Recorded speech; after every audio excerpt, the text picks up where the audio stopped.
What's up, guys? It's gootecks. Welcome back to the Untitled Esports Show, the show where we talk about all of the ins and outs of what's going on in the wide, wide world of esports. Unfortunately, Zorine couldn't make it due to some prior esports obligations, but we do got Slasher in the house and coming to us live from an undisclosed secret location is a familiar face, a man we haven't seen in a while, So Mr. Mike Moss. it's good to see your faces. Good to see you, Mike. Good to see you. I can't fucking believe I'm here. I can't fucking believe I am here Stop for it. this moment. Oh, it is so Stop fucking cute. Oh my god, it is so cute. Oh, It's good to see you, Slasher. I haven't seen your physical in like 2 years or something. yeah, man. I remember that event in New York. We were That's complaining about how fucked our lives were. Yeah, so that's right. All the Birds fun of a time. feather flock together. Yeah, but yeah, that's right. But it's it's good to see you. Of course, it's good to see you guys, and I'm excited to have this conversation, talk about whatever it is we're about to talk about. Good. Mhm. Great. Well, the best thing we're going to talk about is you. I'm so fucking excited to talk about you. So my Mhm. first relevant question is, did you do an Etika on us the last 2 years? I don't know exactly what that means necessarily. I know it's just crazy how, man, time flies, and Etika is the topic of discussion after seeing that. I did see what happened, but no, I don't think I'm crazy. I mean, I do believe that the revolution will not be televised. I'm not ready to scream that out into the world like Etika is yet. He's the leader of the free world. So no, I didn't pull an Etika yet. Okay, so no, for real. Mhm. The last we kind of saw you in a public-facing way. You talked about how and why you left the fighting game community, and how almost esports was kind of the cause of like a good portion of that. And since we're on the fucking Untitled Esports Show, aptly named, Yeah. can you kind of go through like what's been going on the last year? I guess I can try a little bit. Well, for one, I never left the fighting game community. I just said I wasn't doing anything within it or for it anymore because I started to pick up on some of that slick talk from companies that are kind of like, Mike, do this, Mike, do that. No, but what about for the FGC? Wouldn't you do it for them? That's what I was like. Oh, the FGC guilt trip. The slick talk. Do Yeah, the so the do it for the Trip. community. exactly, and that's why like I did something with. Velociraptor from Event Hubs had reached out a while back, and I asked him straight up. That's why I was like, "Yo, who is this for?" I'm waiting to hear that. I'm waiting to hear it's for the FGC, but he didn't say that, and I was happy. He wanted to do it, and he was like, "Oh yeah, and it's also for like Event Hubs readers and stuff like that." So I was like, "Oh yeah, that's dope. That makes sense. Yeah, let's rock this then." But no, I've been like just trying to lay low. I've also, since I was like kind of front facing for a lot of stuff, you can get distracted and lost and not really there's so much going on in the world that you just are ignoring or oblivious because you have so many other obligations. With taking a step back, I can look at the fighting game scene and see stuff that's like what's dope, what's missing, and all kind of crazy stuff. What's it like going into a new game, and not really having per se access to a community. Like what's it like just going straight online? What's it like if you have to use Discord? I got to learn a lot. So it's been a long learning process, man. And after all these years, I learned that I still don't know a damn thing. So did- you came like, to the did- right place. Mhm. I want to know during that time, how many fourth place finishes have you been getting? Mhm. While Well, you're on? I do respect and like the fact that after 2 years, your comedy hasn't improved at all. Lets me know nothing in this world has really changed. But yeah, I got. I appreciate that. Yeah, no problem. No, I did. I got third place at Undefeated in Arizona. eat and suck my dick, Slasher. Did you win a bunch of tournaments in the Valley? Say what? Yeah, I was Northridge Worlds Collide Esports. They do weekly tournaments out there. It was quite a distance, but I mean it's fun going. Do like Guilty. They do every game there, I believe. Shout outs to Worlds Collide crew, obviously Severin, Deadspite, Hirsch, and Kizzy, everybody over there. Rush, all you guys. Yeah, I was going out there for a bit, and then I don't know what that term is, but it just hit me again where I'm just like, damn, you know what? It's kind of cozy at home. Let me just play online. And now my Guilty Gear doesn't work on my PC, so I got to get a new PC. How are you liking Street Fighter V? Oh, I like the way you worded that. Slasher with the elementary journalism. Hey, do your parents know you're gay?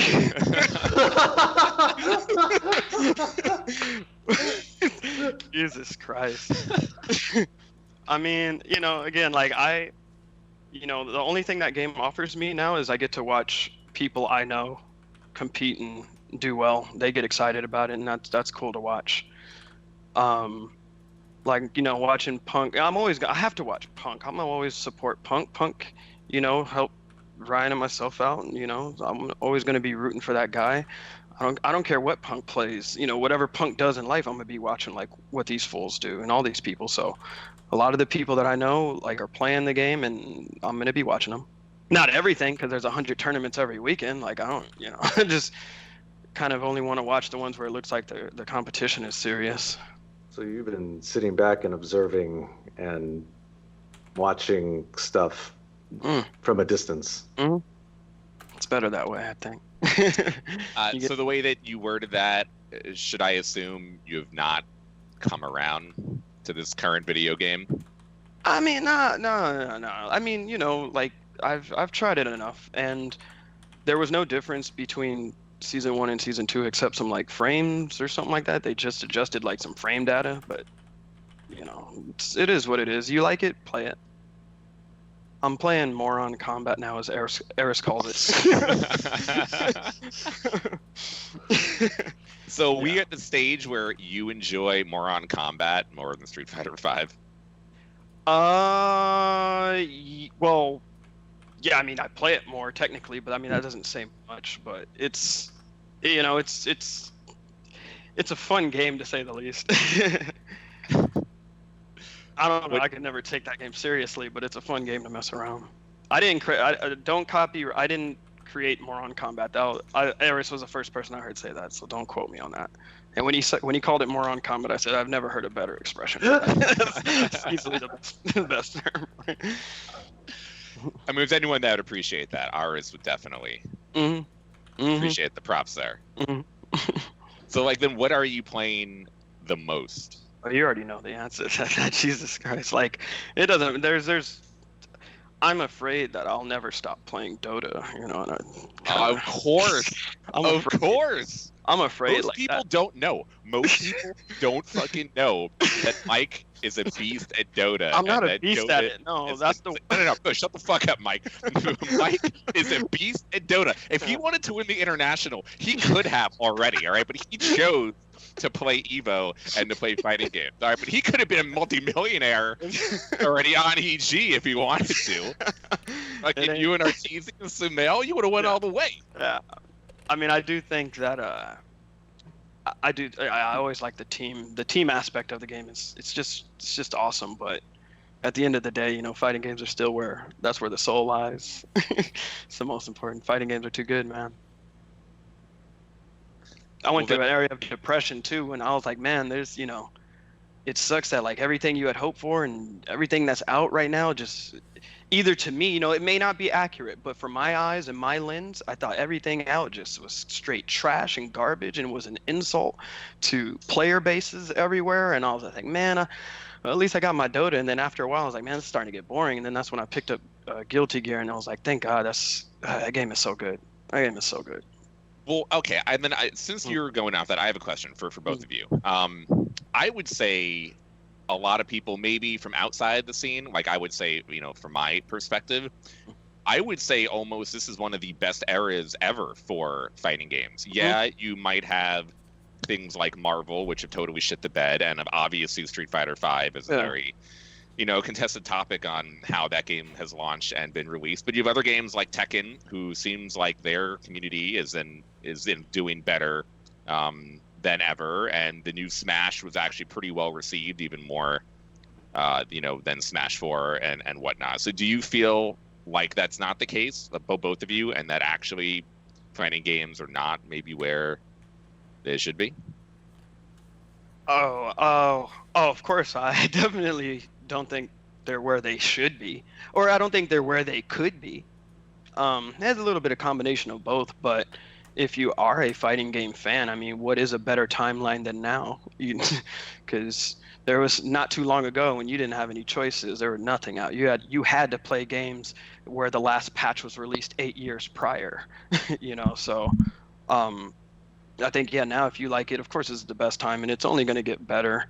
But you just got to deal with a lot of the which happens with any culture, with any trend. Like when they see something's hot and picking up steam, then all of a sudden everybody starts making this, right? How many Wolfenstein 3D clones came out after the success of that game, right? So now that like fighting games are picking up steam, everybody's got a fighting game out. Holy shit, so many fighting games. We got ponies fighting each other. We got historical biblical figures fighting each other. Like there's just everything you can think of. Jesus Christ, literally in a fighting game.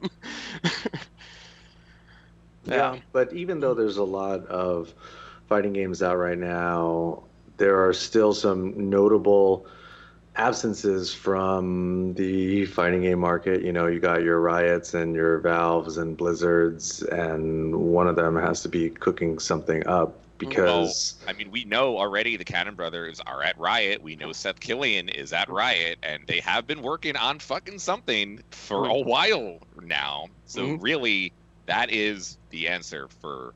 I mean, that's the obvious go-to for the things that you're talking about.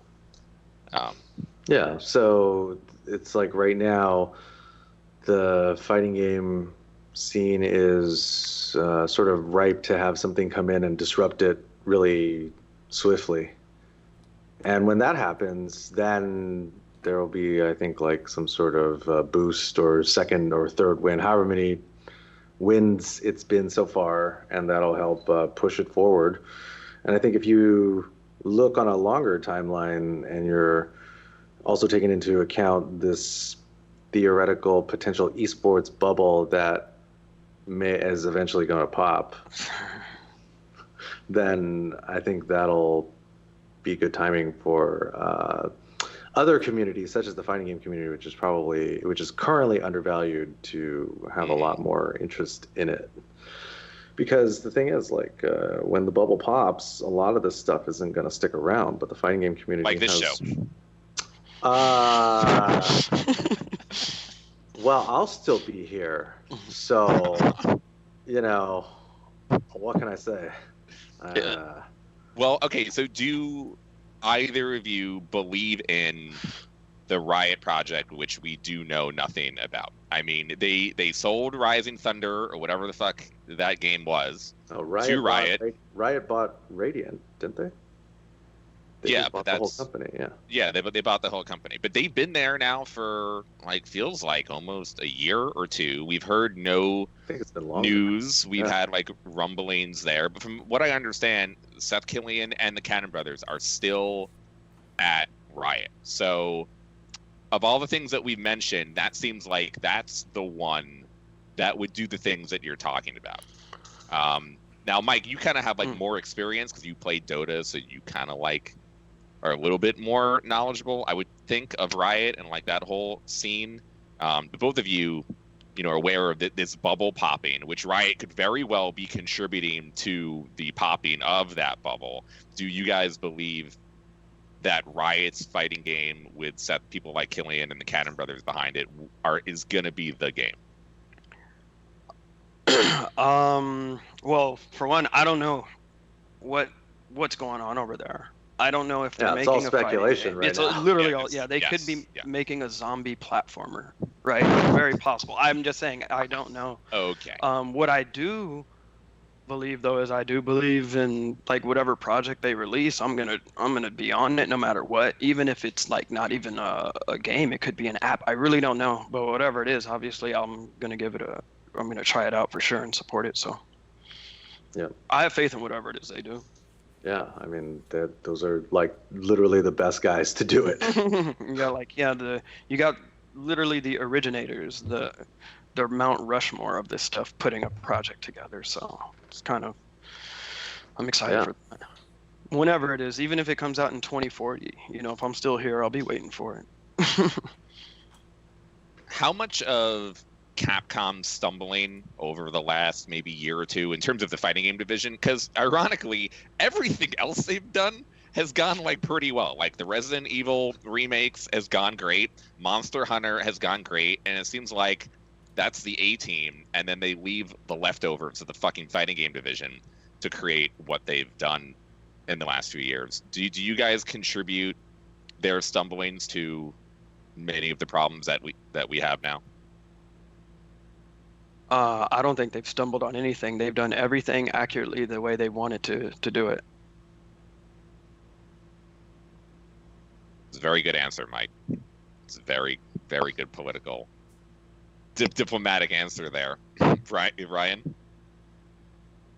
I think that now that they've reshuffled Capcom USA and sort of either split up the esports team and sort of changed control, sort of splitting control now between Capcom LA and Capcom Japan, I think that is to me an indicator that they wanted a different strategy, or they wanted things done differently. I think that the changes of the laws in Japan to sort of allow esports and allow people to win money playing games, I think that is part of the reason why they wanted to bring some of that control back to Japan.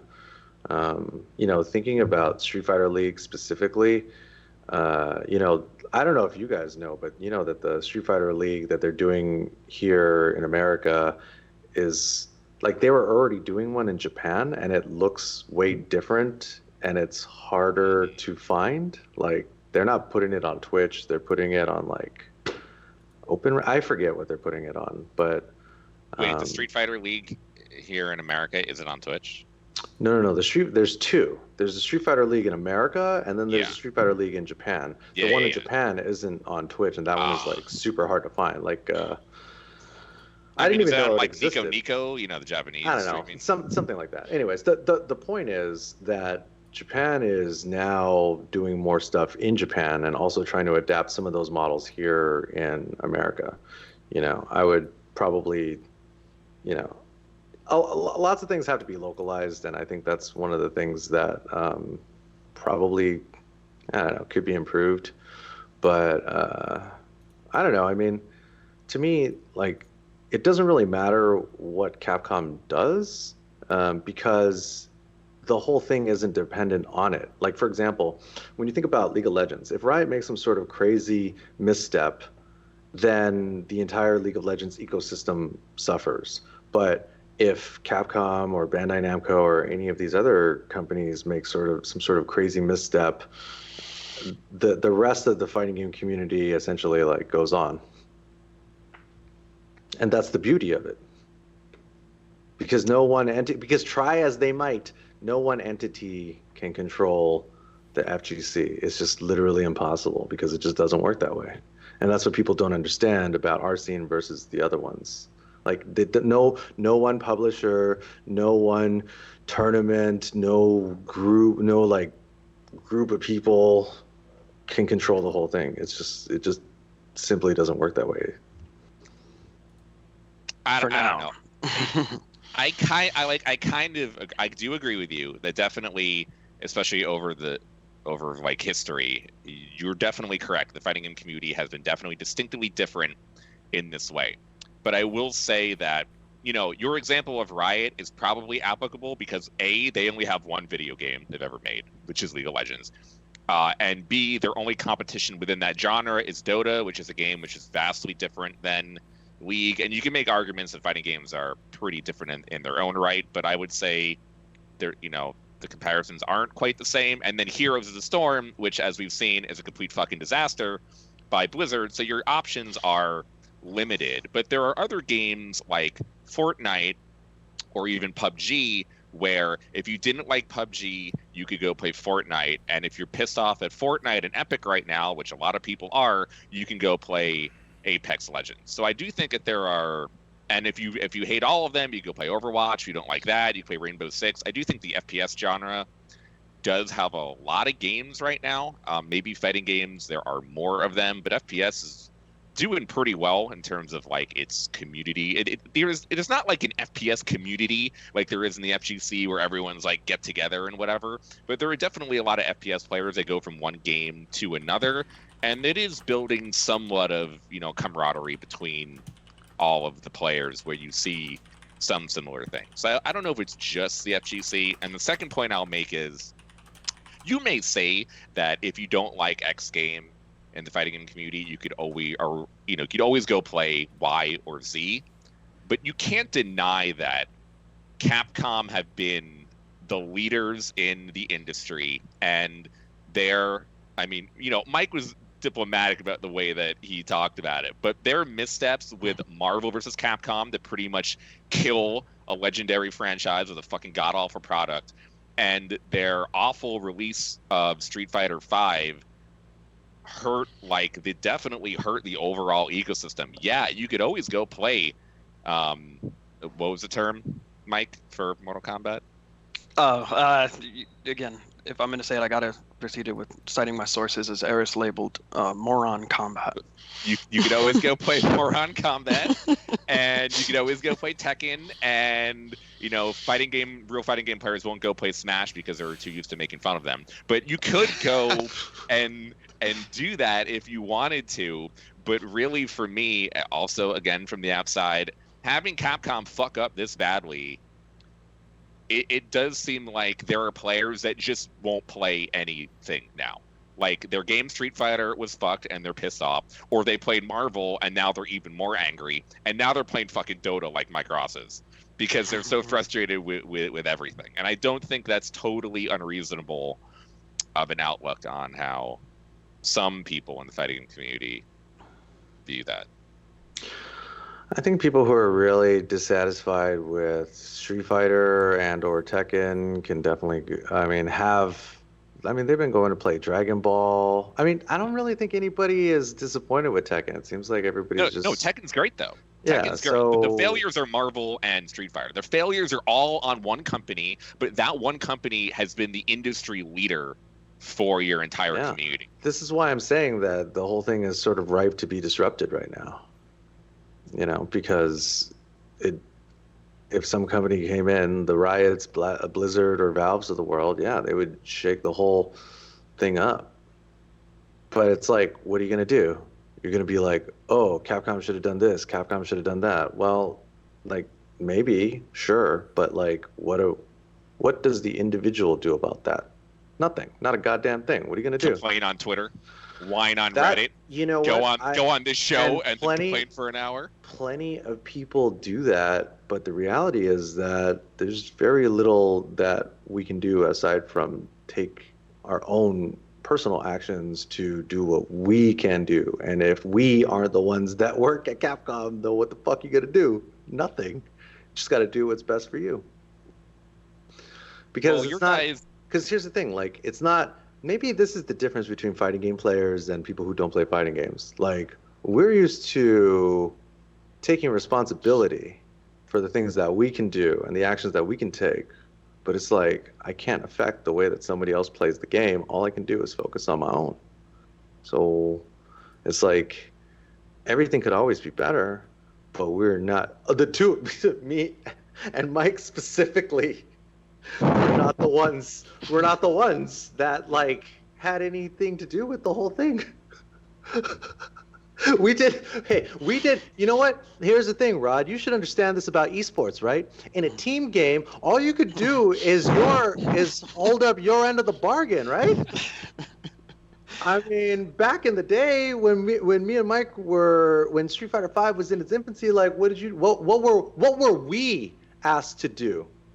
Mike, do you remember what we were asked to do at the beginning of Street Fighter V? Do you remember? Gootecks members. Asked from who? From Capcom.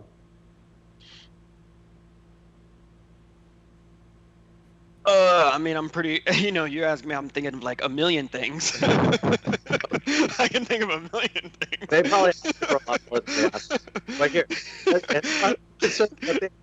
Capcom asked Gootecks Mike Ross to do was host the Lupe. Yeah, that's right. And yeah.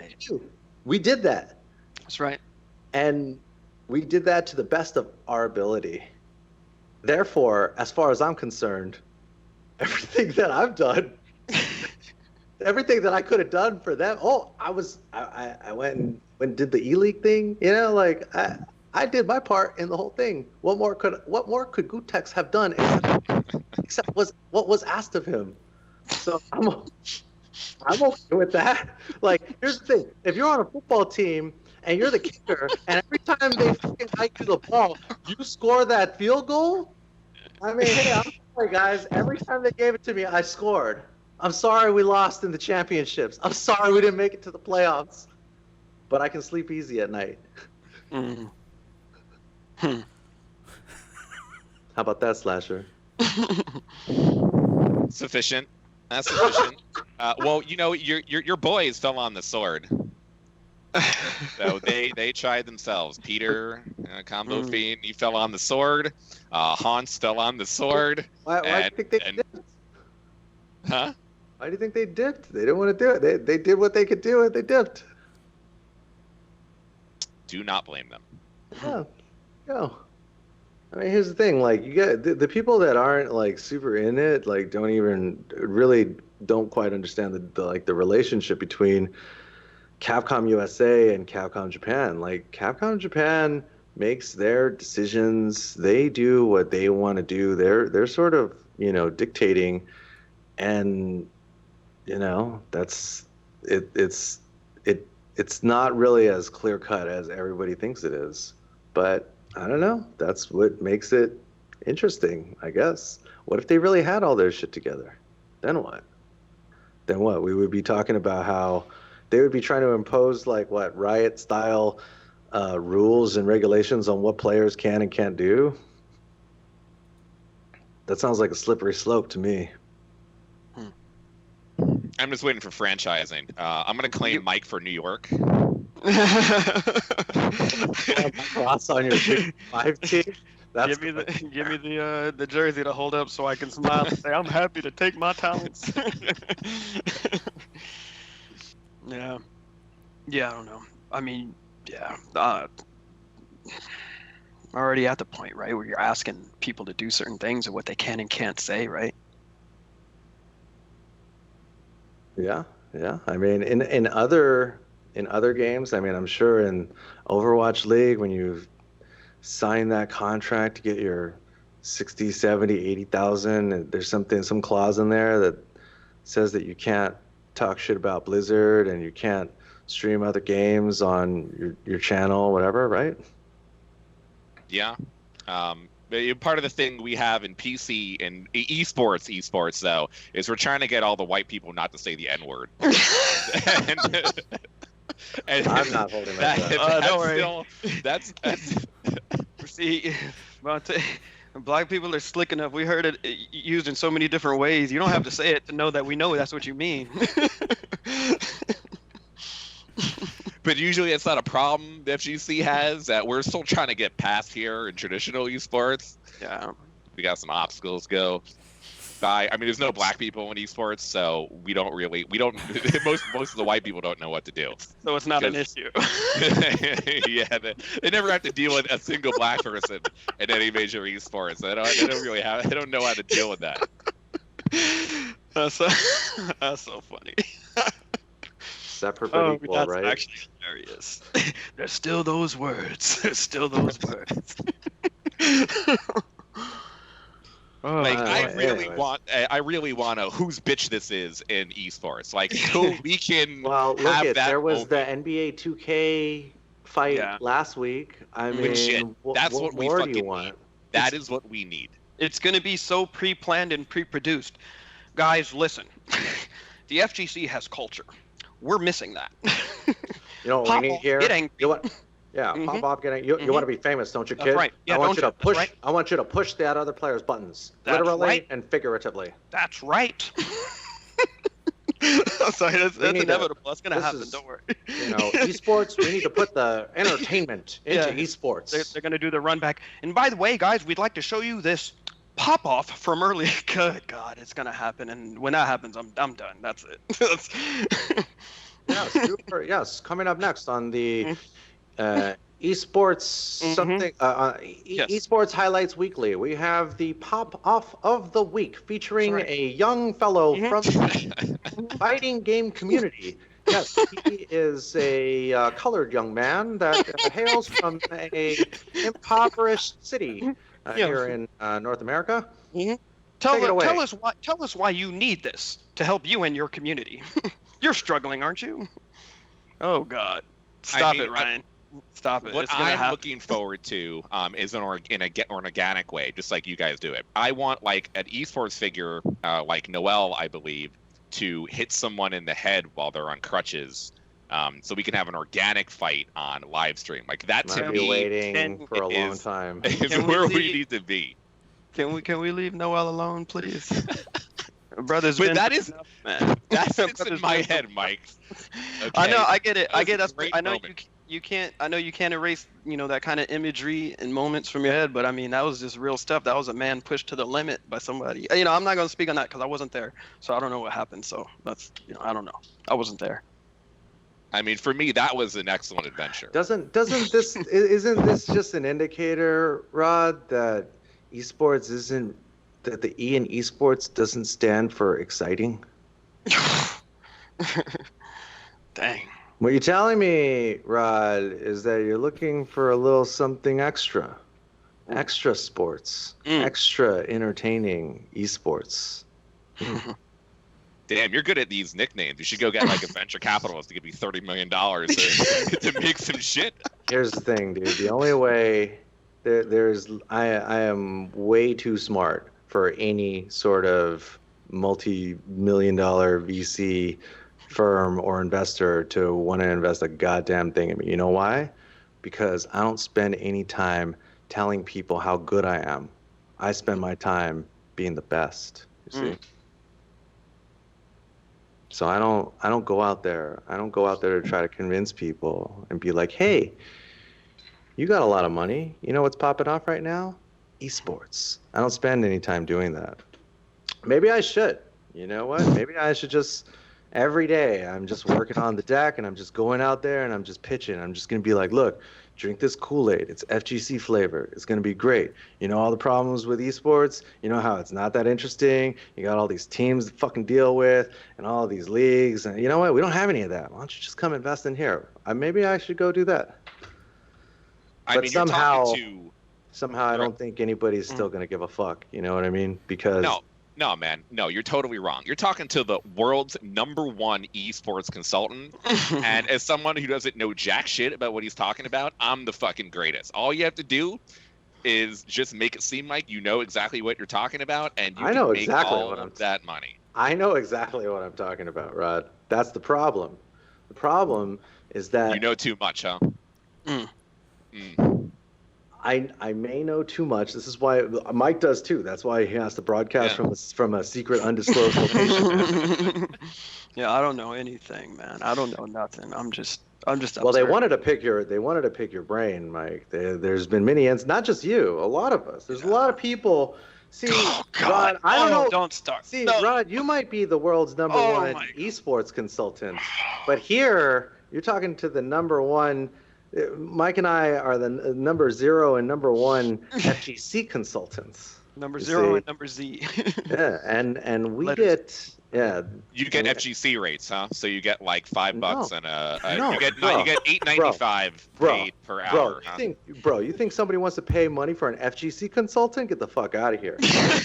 Let me tell you the best. Let me tell you how FGC consultants. Let me tell you about our rates. Okay. When you want to get an FGC consultant, this is what you do.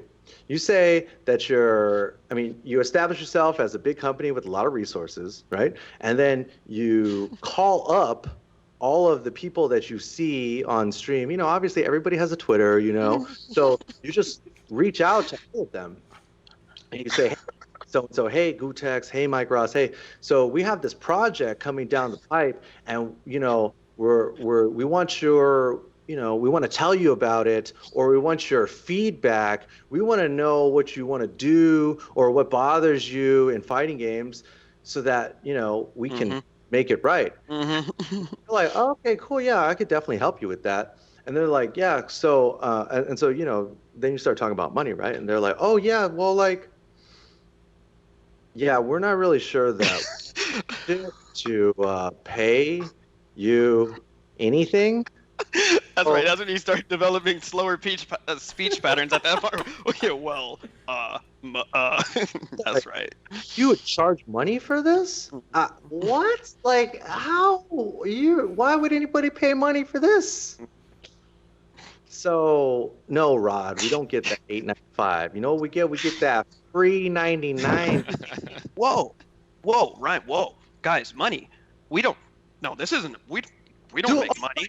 But this isn't a money-making endeavor. Do it for the community, Mike. Can you guys do us a favor, though? Even though we don't make money, please, can you guys hold this Doritos box, and just tweet a picture of this out, please? But we don't make money, or maybe this T-Mobile could carry. Yeah, okay. For that Doritos box. T-Mobile. Whoa! You're not getting T-Mobile, all right? That's an esports sponsor, okay? My bad. That was the first thing that came to my head. My bad. All right. What about You asked for the Doritos box, didn't you? So they gave it to you. I mean, of course, you asked for it. So, of course, you should tweet it out, right? That's right. Yeah. Like, your guys' type of sponsors are like Faku and YouPorn. Like, that's what I'm thinking of that's really dedicated to the fighting game space. Are you trying to fetish shame me, Rod? Is that what Nah, man. Nah, would never do that, bro. Okay. That's what I thought. Yeah. But, it's one of your favorite places, right? Is it everybody's? Is it not yours? What, you don't like it? Do you have a better story? Tell me. I got anime titties.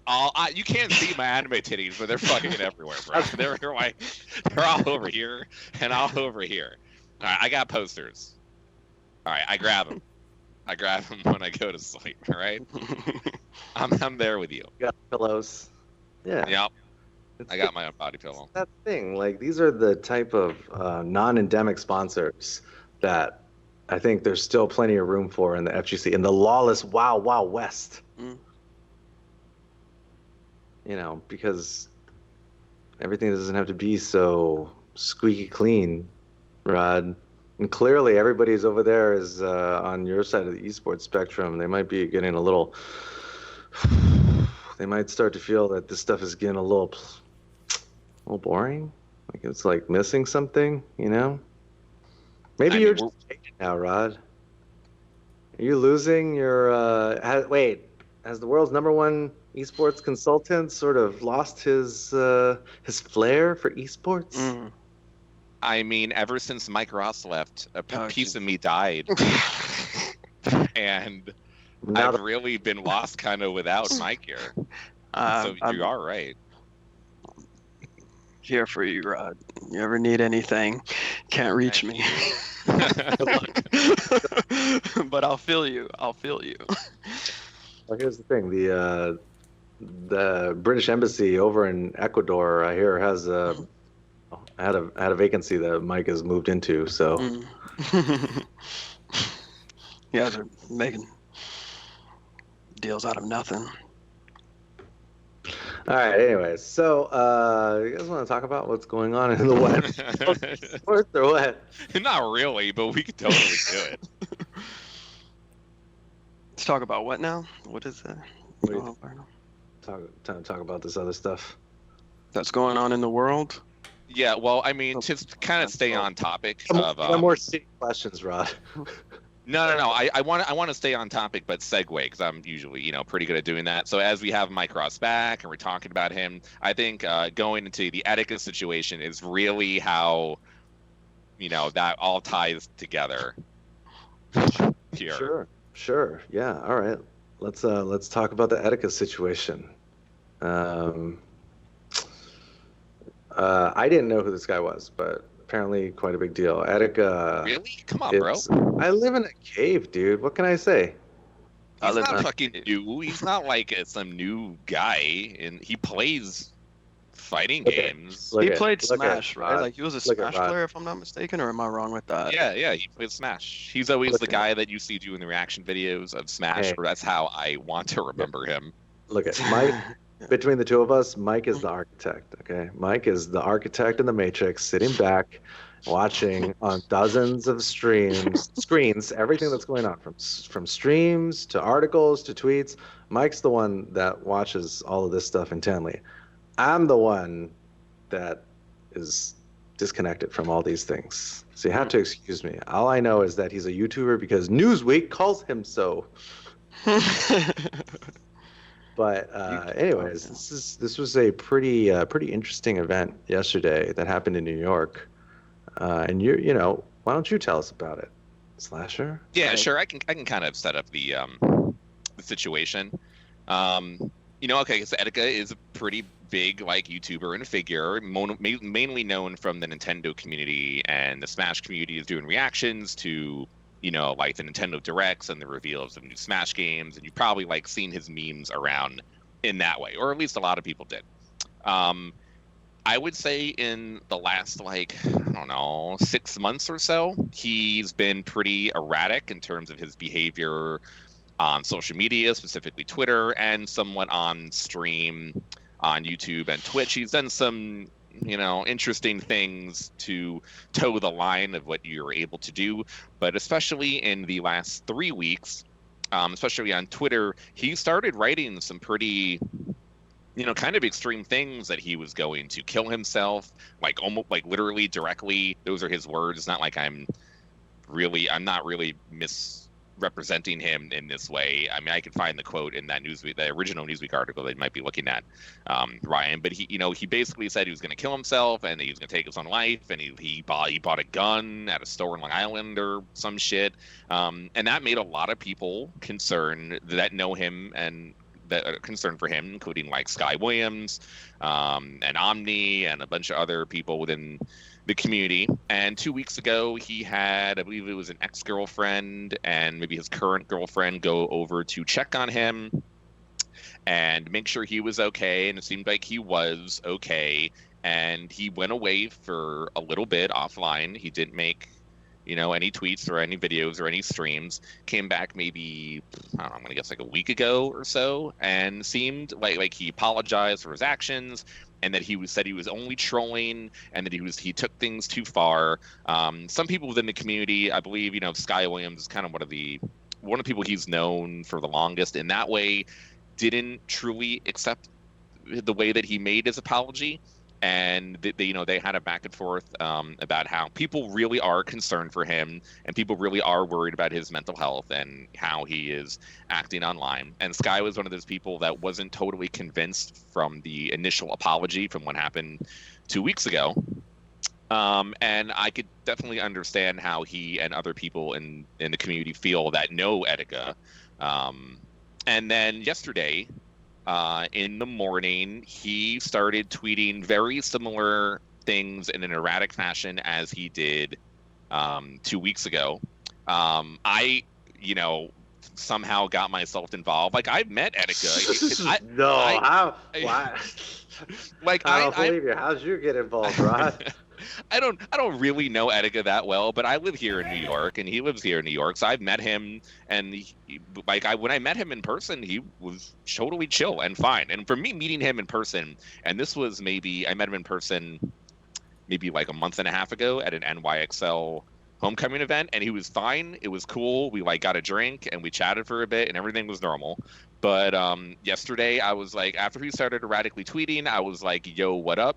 And then he replied back to me, "Hey, can you get me verified?" And then I replied with like a sarcastic comment, being like, "Hey, I don't work for Twitter, probably not."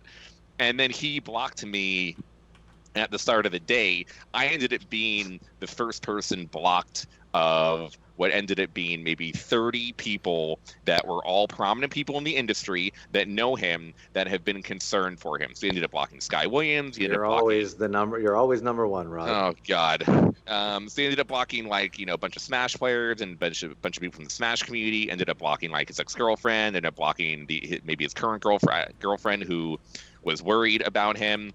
And he started tweeting. He wasn't saying that he was going to kill himself the same way that he did several weeks ago, but it definitely was pretty extreme the way that he was talking online. So that ended up being someone, and I still do not know who exactly.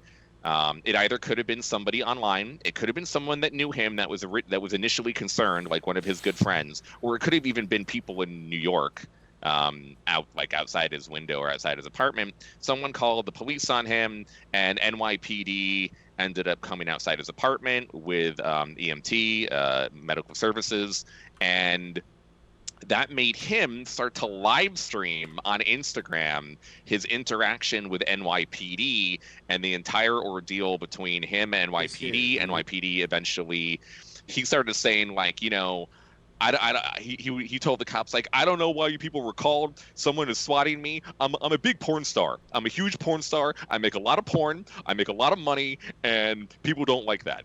And so he was like trolling on stream, or maybe not trolling. Maybe for him, he was being serious. That's still, up to debate and how we're going to go through this discussion.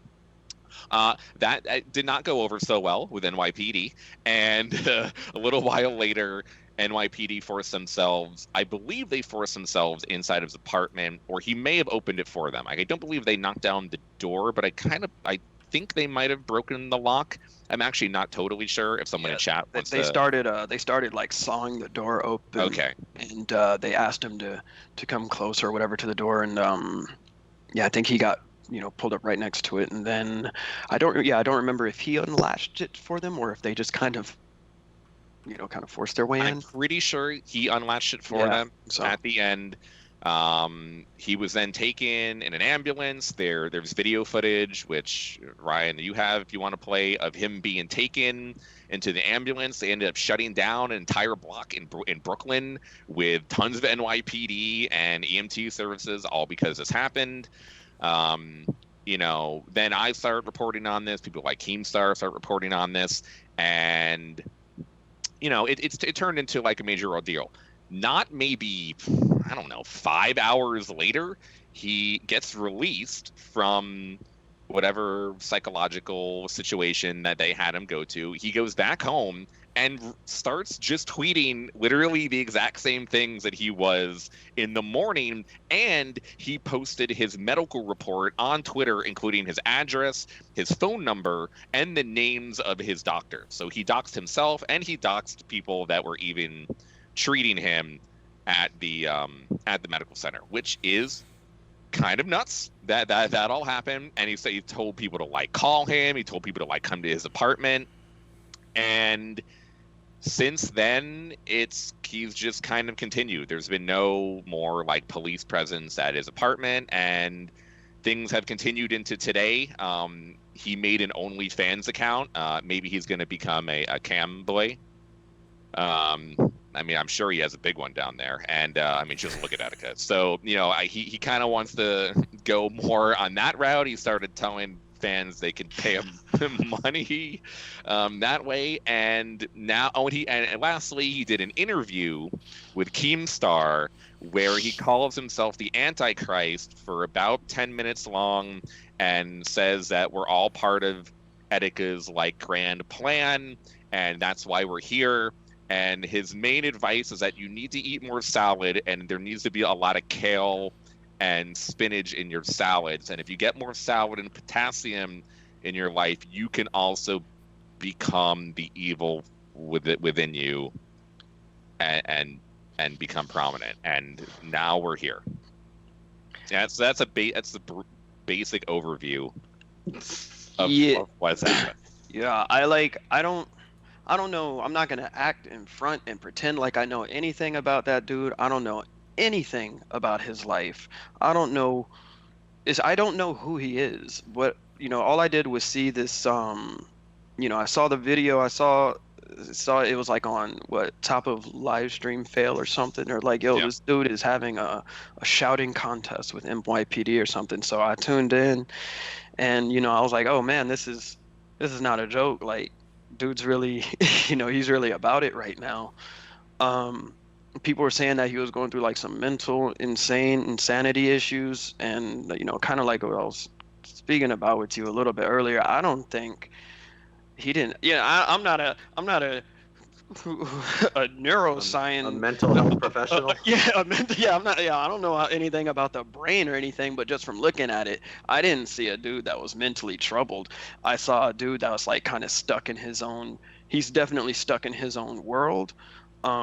If you took away the phone, if you took away the stream and all that stuff, that whole situation would have been over in like 45 seconds. But it's like it was looking like, or it was like looking at the kid in the classroom who's acting out just because he knows all the students are in there and somebody's laughing at it, so they keep going and keep going and keep going, and then a whole class might get in trouble or something like that. But that's all. He just seemed like he was just acting out. I think the brother's fine. Like, he'll be okay. I don't think he's got any mental issues. He's just different than most people. So you think this is like an orchestrated stunt, or does he really believe it, but is not like it's not like he's not aware of what's going on? Yeah, I don't think it was an orchestrated stunt at all, but I do believe that he believes everything he says. I do believe that he believes that he is a devil in some way. I don't think that's a mental disability. That's just what you believe. So you think it's generally fine to believe you're the Antichrist? Oh, I could take this, man. I mean, Mike, please give me what you got here. We live in an era where you can, if you believe you are something, you can be that. You can identify as whatever you want. That's 2019. If it's 2019, if he believes he is the Antichrist, if that's what he identifies with, then you got to address him as the Antichrist. Like, it just is what it is. Like, I just don't think there's, I don't think he's mental. That's just who he is. Yeah. Ryan, Sup AC, like, that's all I'll call him. Sup AC. That's what you go by, right? That's what you tell people. So it's just who you are today. I think I'm also not a mental health professional. To me, it's really more just sort of interesting to note that this is probably one of the first times that there's this sort of public outburst from somebody with such a high profile that really ends in. I mean, obviously, it could have ended a lot worse. Like when the cops are breaking down your house, whether or not you got swatted or whether or not it's legit, it's not uncommon for people to get shot and killed in their own homes when the cops show up like this. Mm-hmm. So I think the bigger thing here is, really to look at, I guess, just the type of society that we're living in now, where, I mean, clearly people are worried about him, whether or not there's actually something wrong with him or not. I mean, it doesn't really matter. The point is that people are worried about him, and then the cops showed up and busted down his door while he's streaming on Instagram. And if it would have been worse, like let's say they would have kicked it down and shot him either on purpose or by accident, wow, this would have been I mean, this would have been amazingly tragic. Yeah, because it does happen. Mm-hmm. But anyways, that's a. Yeah, I do agree. As much as I think that, I kind of also feel like he's okay, because ironically, on the same day as the previous incident where he was talking about killing himself, I had some DMs with him, which were kind of normal, and he was asking again to get verified on Twitter. Like, he knew what he was doing, and he wanted to get verified to make sure that his tweets grew bigger in size, which like I definitely don't think it's okay to make fun of a mental health issue, and there definitely could be some serious concerns here, and people have to be very careful in terms of making light of the situation. And especially around mental health, where people are actually going through suicide issues and people are actually having like mental breakdowns, and this is like a serious thing for a lot of people.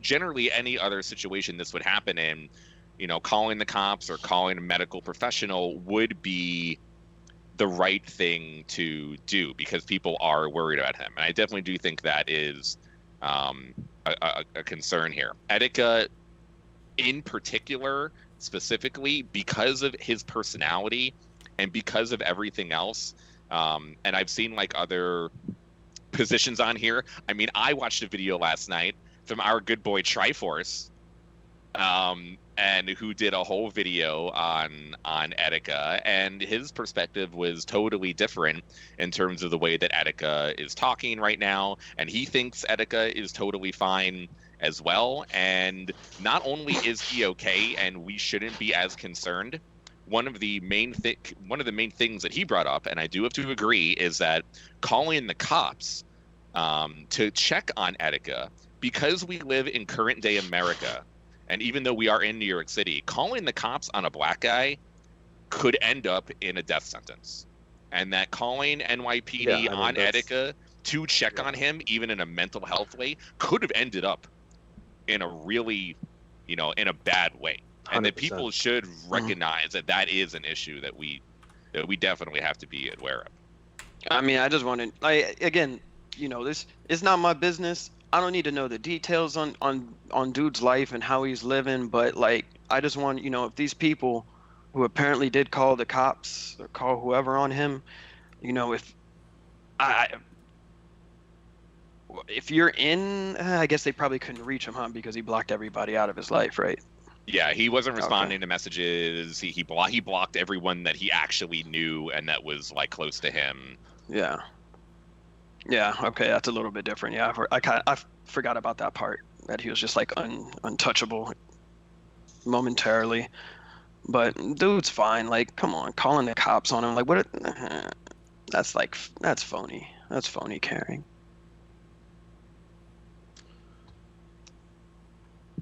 All right, great. So what if that was the Twitch blow up? That was the Twitch blow up of the week, guys. Yay! have we learned any from this situation? I kind of don't think so. What did we learn? We learned that, well, I think the fact that he was streaming, and there was a section where he got the officers to pull up their phone and tune in and watch him live streaming, and they were having a conversation via a stream, which is just like the most ridiculous thing I've ever seen. But maybe that could have potentially saved his life by having that thing on the whole time. So you're most interested in like the technology angle here? Absolutely. Mike?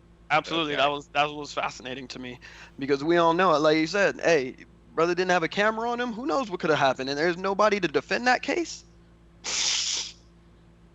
He became hostile. He became very violent and charged at us. Pop, pop. It's a possibility. If there's no cameras there, actually, you might be right. Like, I was just thinking, I wasn't actually thinking about that, but maybe him live streaming. I mean, he was doing it, and he said he was doing it for like entertainment purposes. Like, he was trying to like entertain his community. But I mean, really, for even safety, NYPD probably saw that he was live streaming, and they would make sure. Yeah. They're not gonna fucking do anything on camera. Right. Yep. Better not.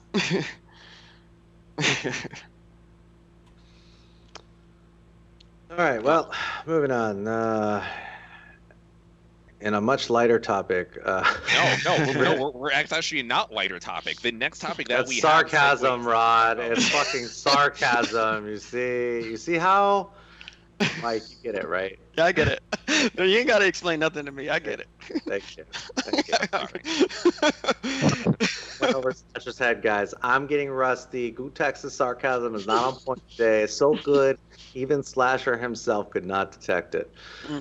Rick Fox decides that he is out of Echo Fox and is currently trying to sell his position within the company, as well as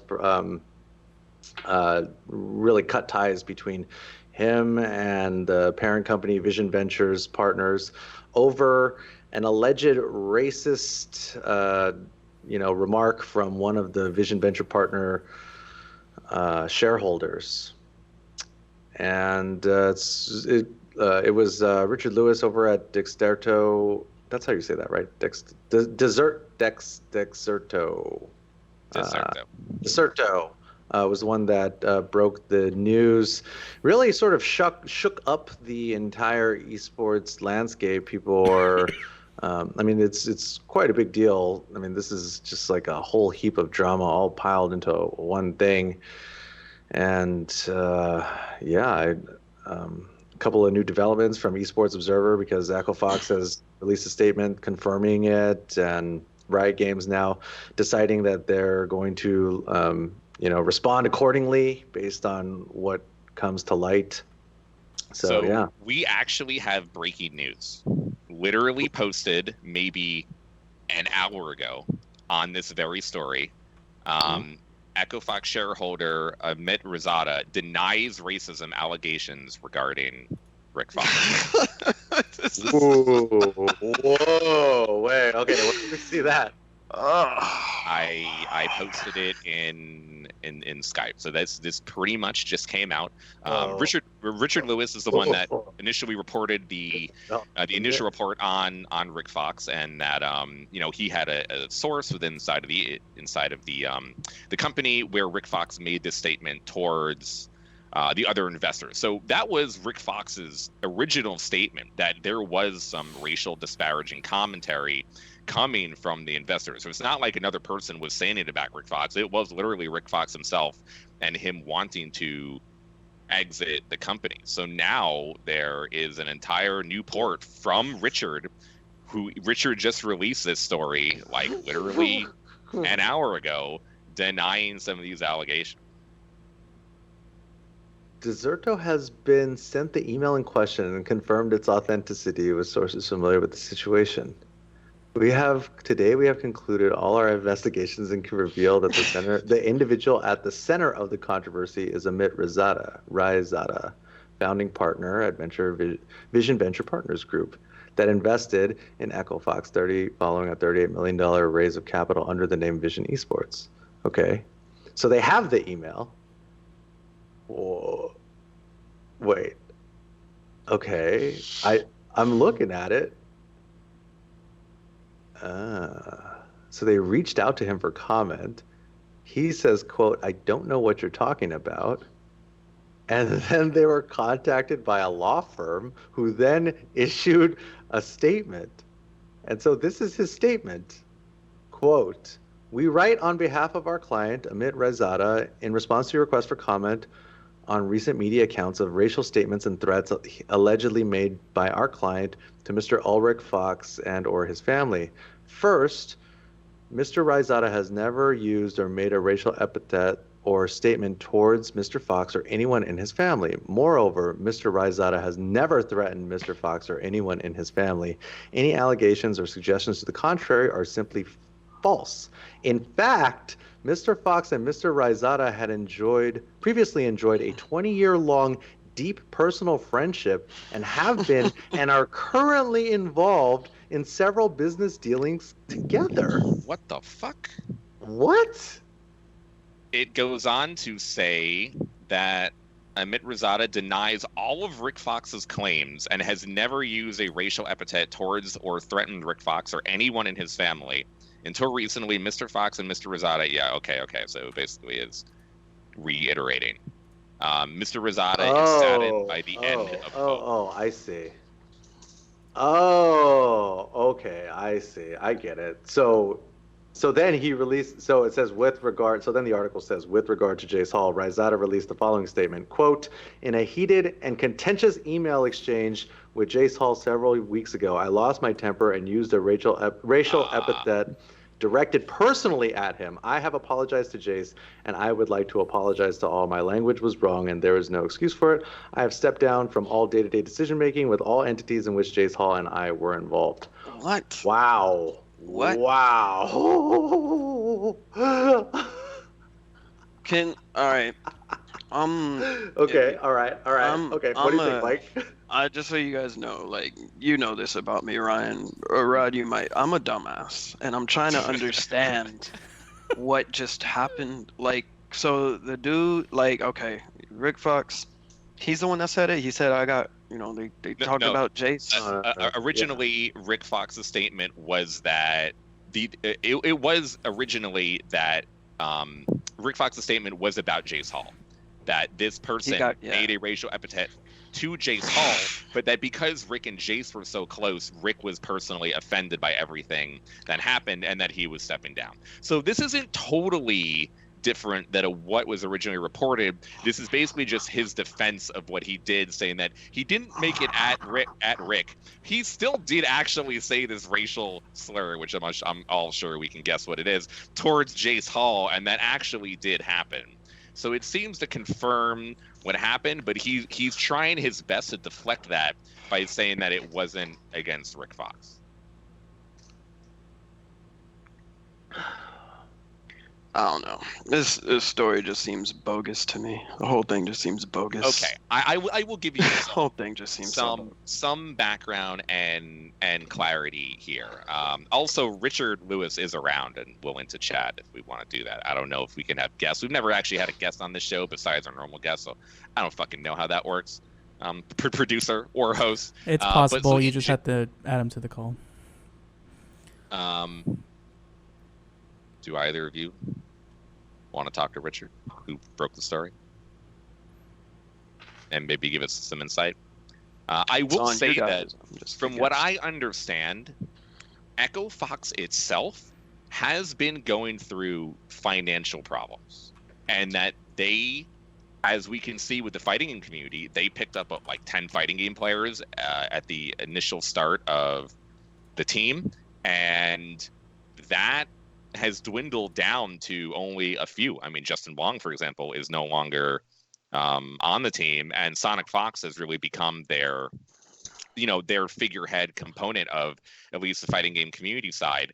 That general aspect of them burning through money, from what I understand, is definitely something that has been happening at Echo Fox, and there have been rumblings of Rick maybe trying to sell Echo Fox because of how much money they've gone through with their investment, and all the kind of internal other problems that are there. So tinfoil hat here, and maybe we should, Ryan, want to bring on Richard a little bit. Tinfoil hat is that this is all again an orchestrated thing to try to distance himself from the org because of all the financial problems that have gone on with the team.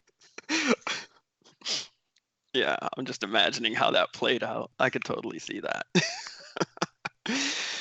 But again, I feel like it's wrong. I don't want to speak on the man's business. I don't know what the emails are. I don't know what's going through his head, but just the whole story just seems so bogus. Like, it just doesn't make sense. It does not make sense. I can try to make an analogy, but I don't know if it's going to register with you guys. Please give me that analogy. I really want to hear this now. All right. So, but again, this is like me trying to understand the story, right? I have a son who's heavily into marbles, right? Loves marbles. Right. And I see this fascination, right? I see this fascination with him in marbles, and then he takes me to an event, and then I see, holy crap, there's millions of people talking and playing about marbles everywhere. This might be something big, right? And for me, my background is I've been in, something similar where I've been doing this forever.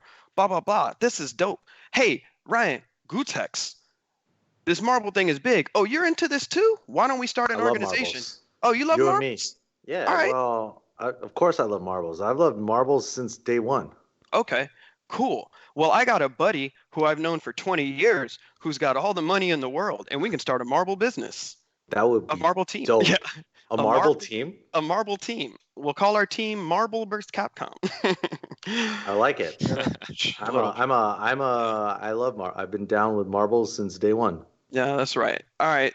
So now we've been But doing. you got a homie. Your homie's got the money. Yeah, my homie's got the money. Don't worry about it, Ryan. Like he's got all the money, right? Okay. You know. All right. Well, I see mean, the if he's got potential. Yeah. if he's got the money, then yeah, let's try this marble thing. Not only do I see the potential in marble, I'm going to be the face of marble. So let me put on my suit and tie and let me make my rounds and let me go talk to everybody in the industries. Let me go on major news networks, CNN, etc. Let me go on everywhere and tell them that this is my passion because of my son. You know, like I want to do this. And you and your son have bonded together over marbles. That's absolutely right. And you can leverage your extensive career to hit all the media outlets, and then with your homie who has all the money, then we'll be able to get our new marbles company off the ground.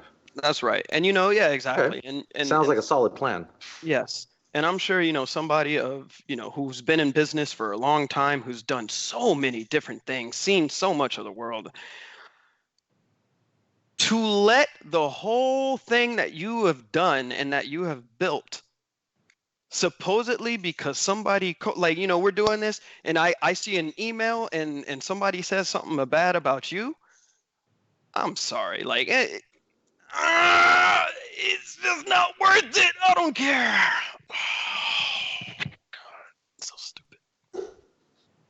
Throwing it all away, really? I'm done with esports. I'm done with my branch because somebody called my partner a nigga. The whole thing done? Twitch. He has a pass, by the way. Mike has the pass. Twitch. The Twitch cops. Oh no, I don't. Because I'm Wayne Brady, so I don't have that. But I'm just saying, like, you're really gonna crumple your whole organization? You're gonna crumple your whole organization over? There's still those words. Why don't you just smack the dude in the face if it's that offensive? Like, leave the team, but you're talking about I'm leaving the whole industry because of what one man said about my friend. That doesn't make no sense to me. It doesn't make any sense to me. Apologize. It doesn't make any sense. I just don't. Oh. No. Would you want me to leave if somebody called you that, Mike? Would you want me to? Okay, so if we're in that situation, right? I'm pretty sure that's happened. Like, what are we talking about here? Was I a bad friend for not leaving? I was gonna say no. But like it's a little different because, well, it's not different, but in that context, it's all right. Maybe we just say, literally, like, fuck this dude, fuck this company. We go do it our own way somewhere else, right? That has nothing to do with the entire industry as a whole. I know Slasher was right earlier when he did say there's no black people, and especially now that Rick Fox is gone, like there's no black people in esports. But still, it's like, like man, that whole thing is just like, it basically why I say it's bogus is because I'm leaning towards like a little bit what Slasher was talking about. It's like maybe the business was failing and now that's the quick cop out. I'm going to use that. I'm out. His passion didn't match it. I don't know. Before all of this happened, I had heard those rumblings from, I would say, reliable people that all of these financial issues have been here. Yeah. And that they've been here for a number of months, and that there have been rumors of him trying to either sell Echo Fox or sell some of the things that he'd done. We've seen them release, half the roster of players on their team. So obviously there are other significant issues going on within the org. And rather than blame it on, or, rather than say, you don't want to leave the scene on a bad note, like, I tried it, it didn't work. It's just, hey, that man, he said something about my boy, so we out. What? What? The whole thing? What about the passion, like your son? Like, what about all of this stuff? You're just going to leave on that note? Come on now. you and your boy, you and Jace are too smart and too big and too powerful to let something like that stop you, you know? So I have a question, Mike. How many N-words do I have to call you before it's okay that Ryan leaves the show? I mean, you know, is there a limit to the amount of N-words? Since me and Ryan, we talk about examples here. Since me and Ryan are on the show and we have the show together, and you are esteemed guests and you've been longtime friends. What is the upper limit of N-words that I need to go at before Ryan leaves? In order to, you have a good question, I think you should test your hypothesis and let's just see. Yeah.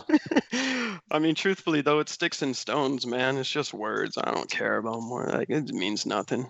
It's a word. Mike, I'm not sure if you've been aware lately, but someone just got banned for saying the word idiot for 7 days. So I am going to... Are you, like, seriously? Like, literally?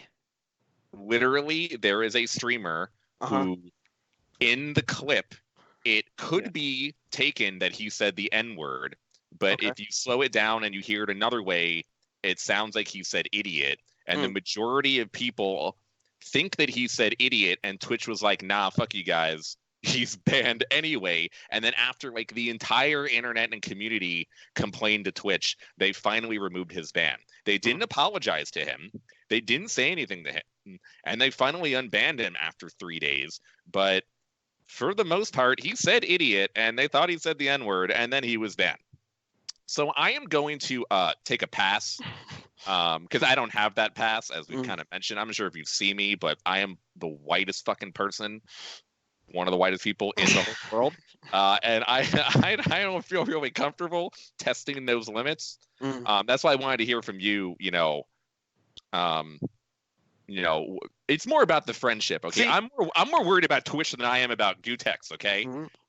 You know, it's funny, right? It's funny because you just explained a point that I mentioned at the beginning of the stream, I think, about how, or I don't know if this was right before we went, when I was talking about, you don't have to say the word, but I know what you mean, right? Did I not say that? So did. Now like you can call me an idiot, but I know what you really mean. You know what I'm saying? Like there's still those words. They're just words.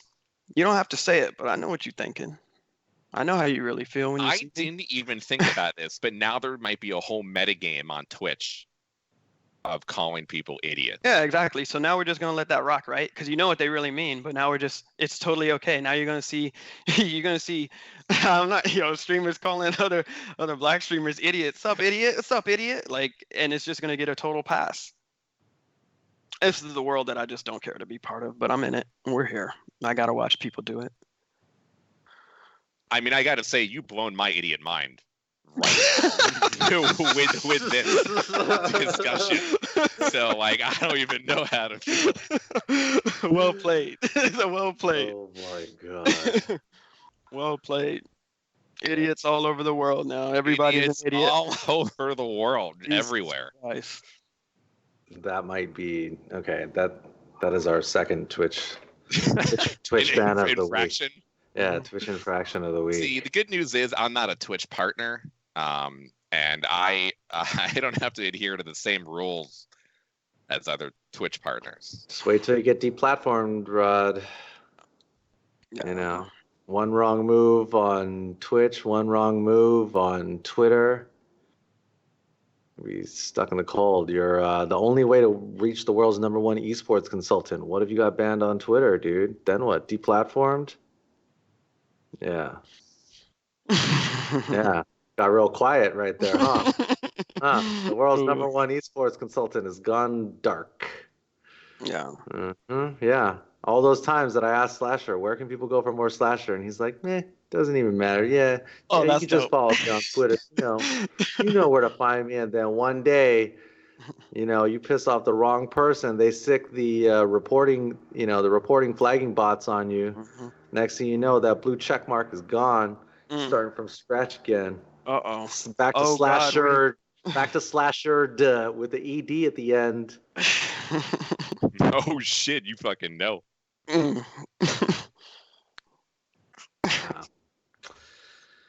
Well, I guess time will tell as to whether or not anything comes of this. If this is the end of Echo Fox, the beginning of the end, the start of the esports bubble. No. It's not the end of it. I mean, it might be the end of Echo Fox, but it ain't the end of Rick Fox. They're gonna rejoin and announce that, hey guys, we're here now, but we're just gonna be doing gaming events instead of team stuff. That's what they're gonna shift to. They're only gonna do events. Esports events. No, they're not gonna call it esports events. Well, what would they call it? Isn't that what this is? Isn't this esports, Mike? Is what esports? What they're trying to do? Yeah, but they want to rename it. They want to call it something different, and they want to own it, and they want to own the livelihood of everybody a part of it.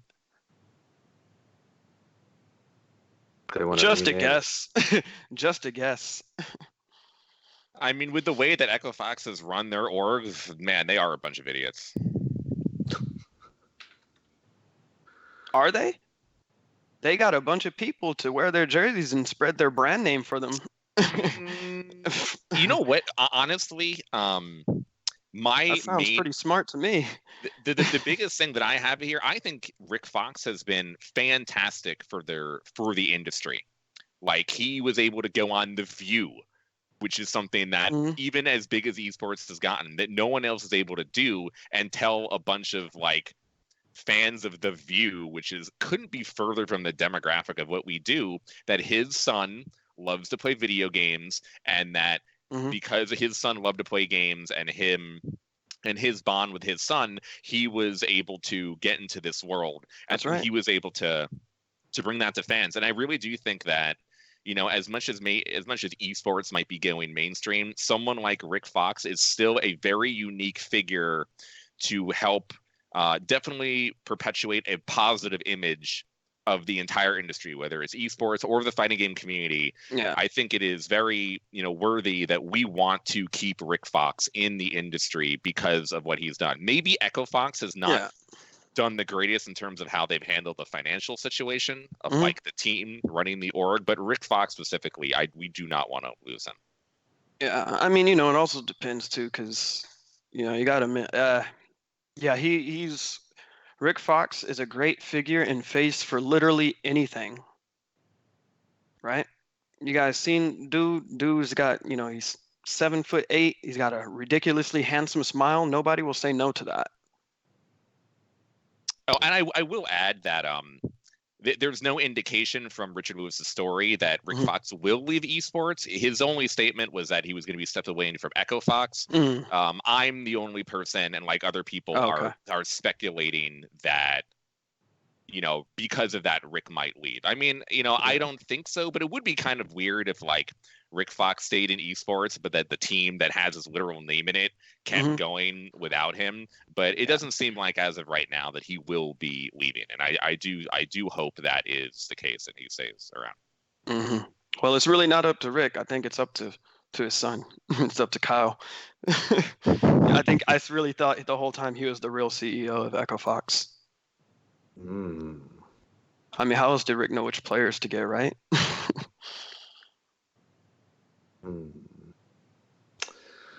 Well, talk to Kyle. You want to know what Echo Fox should do? Talk to Kyle. Rick Fox, the figurehead, the face. Rick Fox was the face. Kyle was the mastermind. That's my theory. Kyle Fox is the what's his name? Dick Cheney to Rick Fox's George W. Not exactly sure that is the best comparison you could have made, PogChamp, but I guess so. PogChamp's in the chat, everybody. PogChamp's in the fucking chat. My tinfoil hat tells me that if they were really trying to get out like that, this would be the best way to do it, especially because in the statement, the statement says, quote, "In fact, Mr. Fox and Mr. Rizada had previously enjoyed a 20-year-long deep personal friendship and have been and are currently involved in several business dealings together." Yeah, 20 years. 20 years. No. 20 years. Sorry, we were 20 homies. years. 20 years. One word does not end 20 years. Yeah. Unless you say it at like the wedding or something, like it's a big moment, momentous moment or something. You know? Yeah. Yeah. Does anybody oppose the union of these two? That's right. I don't think you like whoa. That's a little too far. Yeah, that could end 20 years, maybe. Even maybe. That could end 20 years. Here's the thing. Yeah. What ends 20 years of friendship? Money and a dispute over women. That's Yes, about it. that's correct. That is correct. That's the only things. All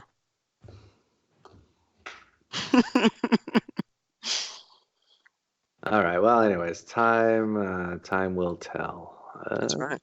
Moving on. Not sure if the show will be back by next week, but I'm really hoping we get to stay around. Well, I'm not going anywhere. I'll be here. Well, technically, you're the host, and it's the responsibility of the main host of the stream to make sure that everything happens on the stream is.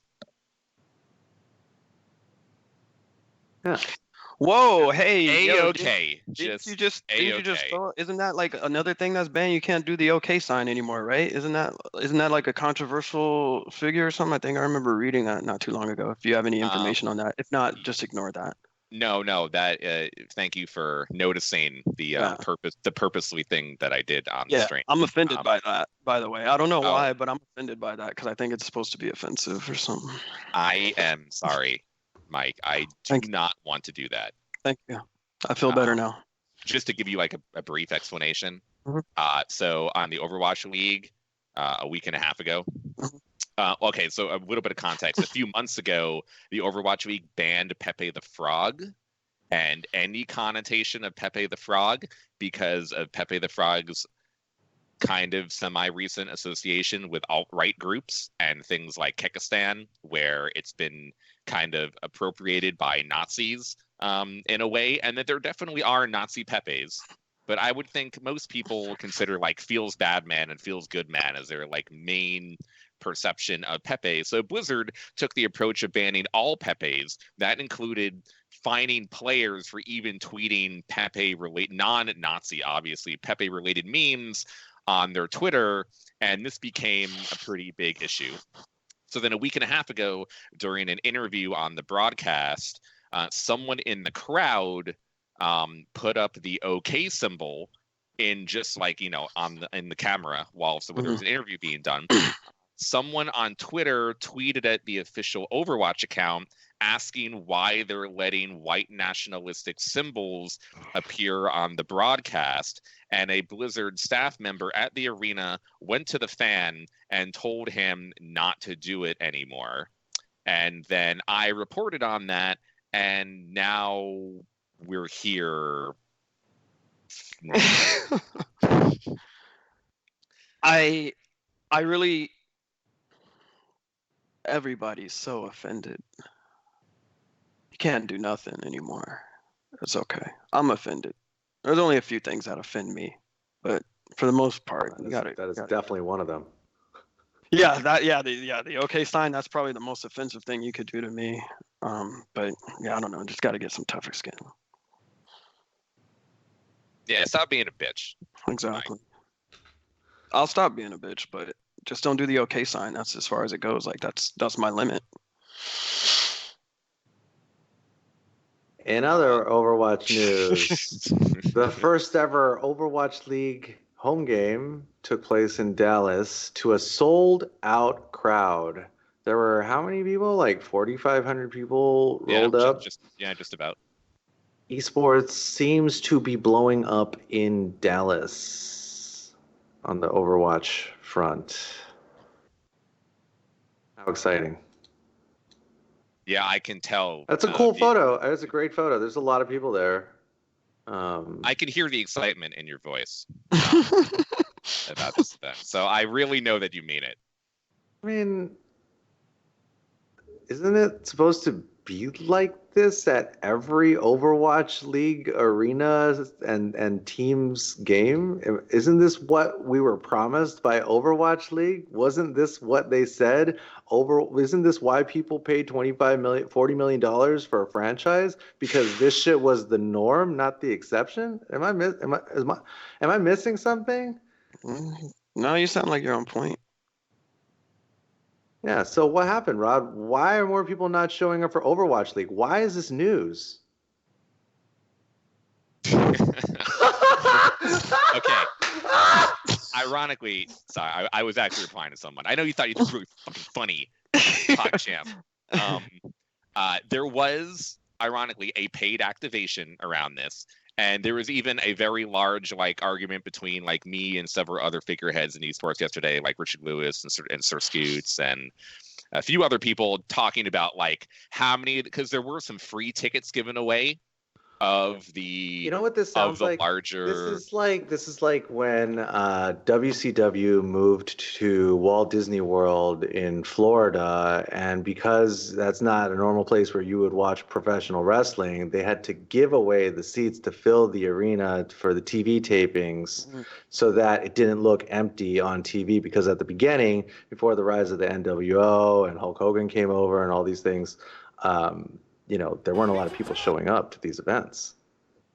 What do you mean?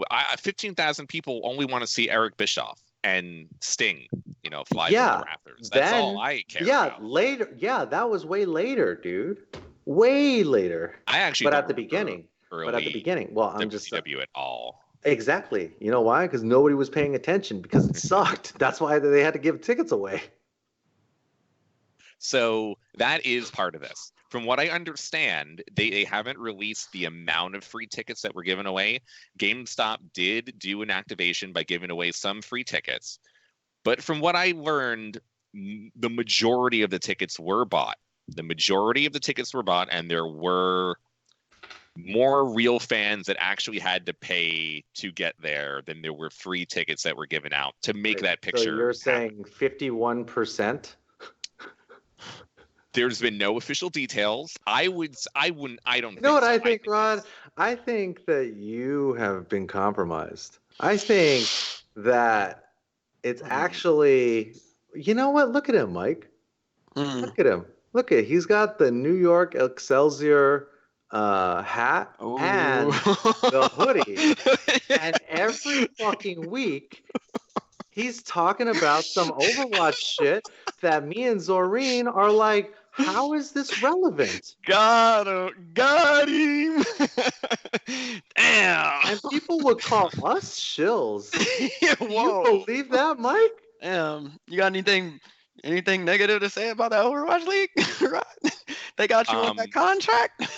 Okay. I want to say, one, I am a huge New York sports fan. Okay, let's not go there.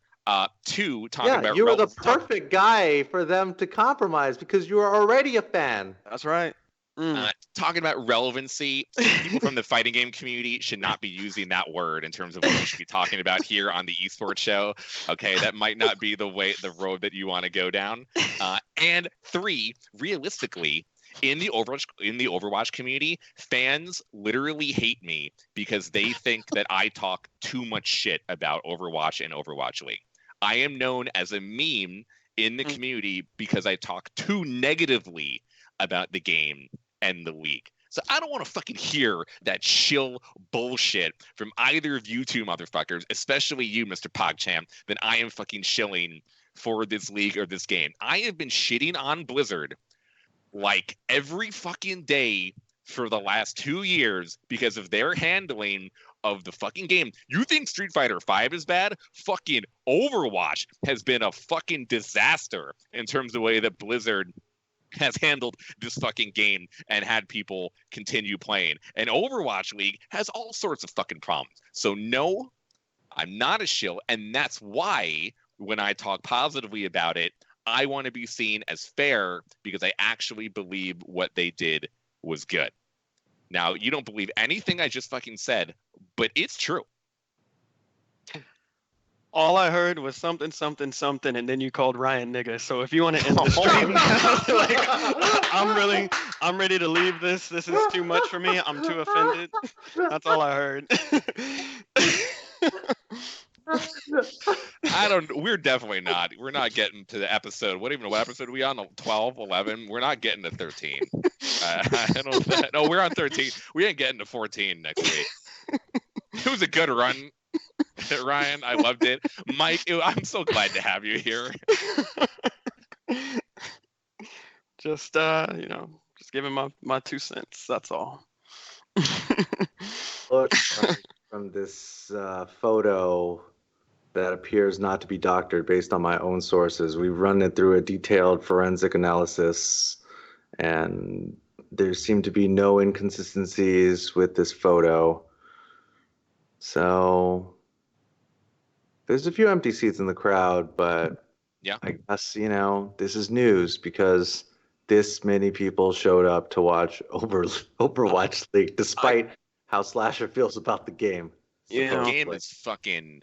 and Blizzard is actually, literally as of yesterday, they have made a major change to make things better. And sources tell me that they are making even larger changes, things that I have been complaining about almost every day for 2 years to make the game better. So Blizzard is finally fucking doing anything to make this game better. That's what it is. That's why you keep trying to tell us about how we should be complaining more, because you finally, after 2 years of complaining, have seen the change come about and think that it was you all along, that is your influence that caused this change to happen. Oh, don't get me wrong. I am taking all the fucking credit for this shit going down. I am one that led the revolution. Mike talked about the revolution will not be televised. No, I am the fucking revolution, and it is going on right now on this goddamn stream. Nice. Very good. So yeah, I'm taking all the credit.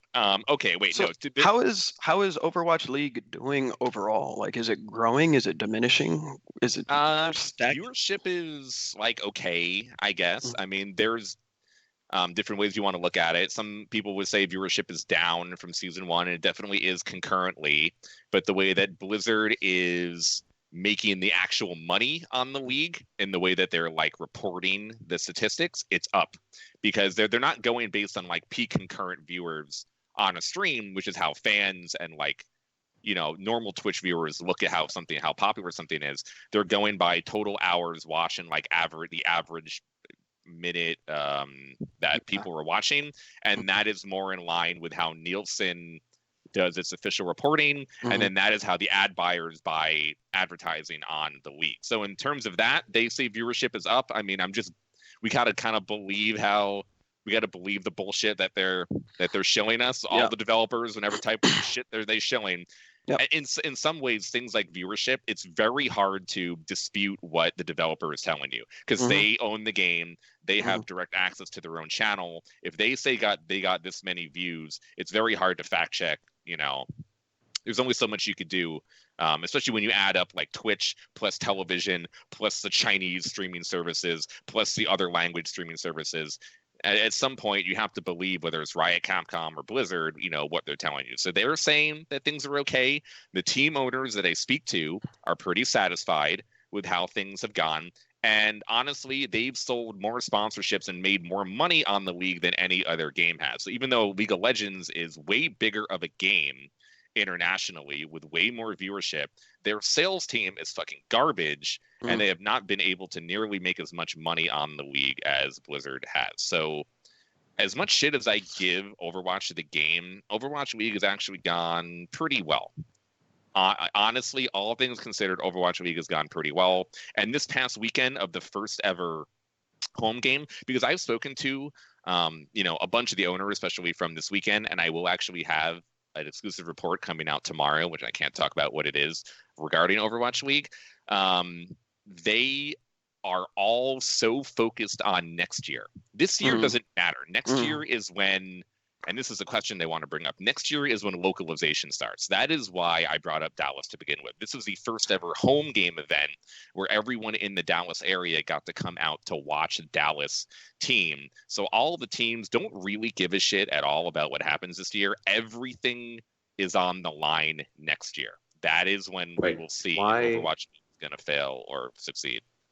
Why do you say that nobody cares about the results of this season? Because next year is when localization starts. Next year is when the New York team is actually going to play 12 games in New York. Next year is when the Seoul team is actually going to play 12 games in Seoul. For those who don't know, all of the Overwatch teams are located in Los Angeles right now. Everyone plays at Blizzard Studio in LA. Next year, literally all the teams are going back to their home cities, and they are having traditional sports like home and away games at their because basically it's taken this time to build their own their home team, their team's own home venues. Yes, and even then some venues aren't ready. Like the Mets own the NYXL team here, but the home games are not being held at the Met Stadium.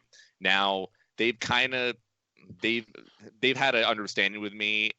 Like they told me where the games are going to be, so I don't want to leak it. If I found out in a way that wasn't through NYXL, I would tell everyone. But the games are not going to be at Met Stadium. They're going to be in a rented venue that's pretty popular here in New York, and all the games are going to be done there. Several of the other major teams that I've heard are going to be making similar arrangements in their own cities, like London, like Los Angeles, and like New York, where they haven't built the stadium yet, so they're going to be using current like concert venues that are popular in the cities to host venues. For example, the Philadelphia Fusion, who are owned by Comcast Spectator, they own the 76ers and they own the Flyers.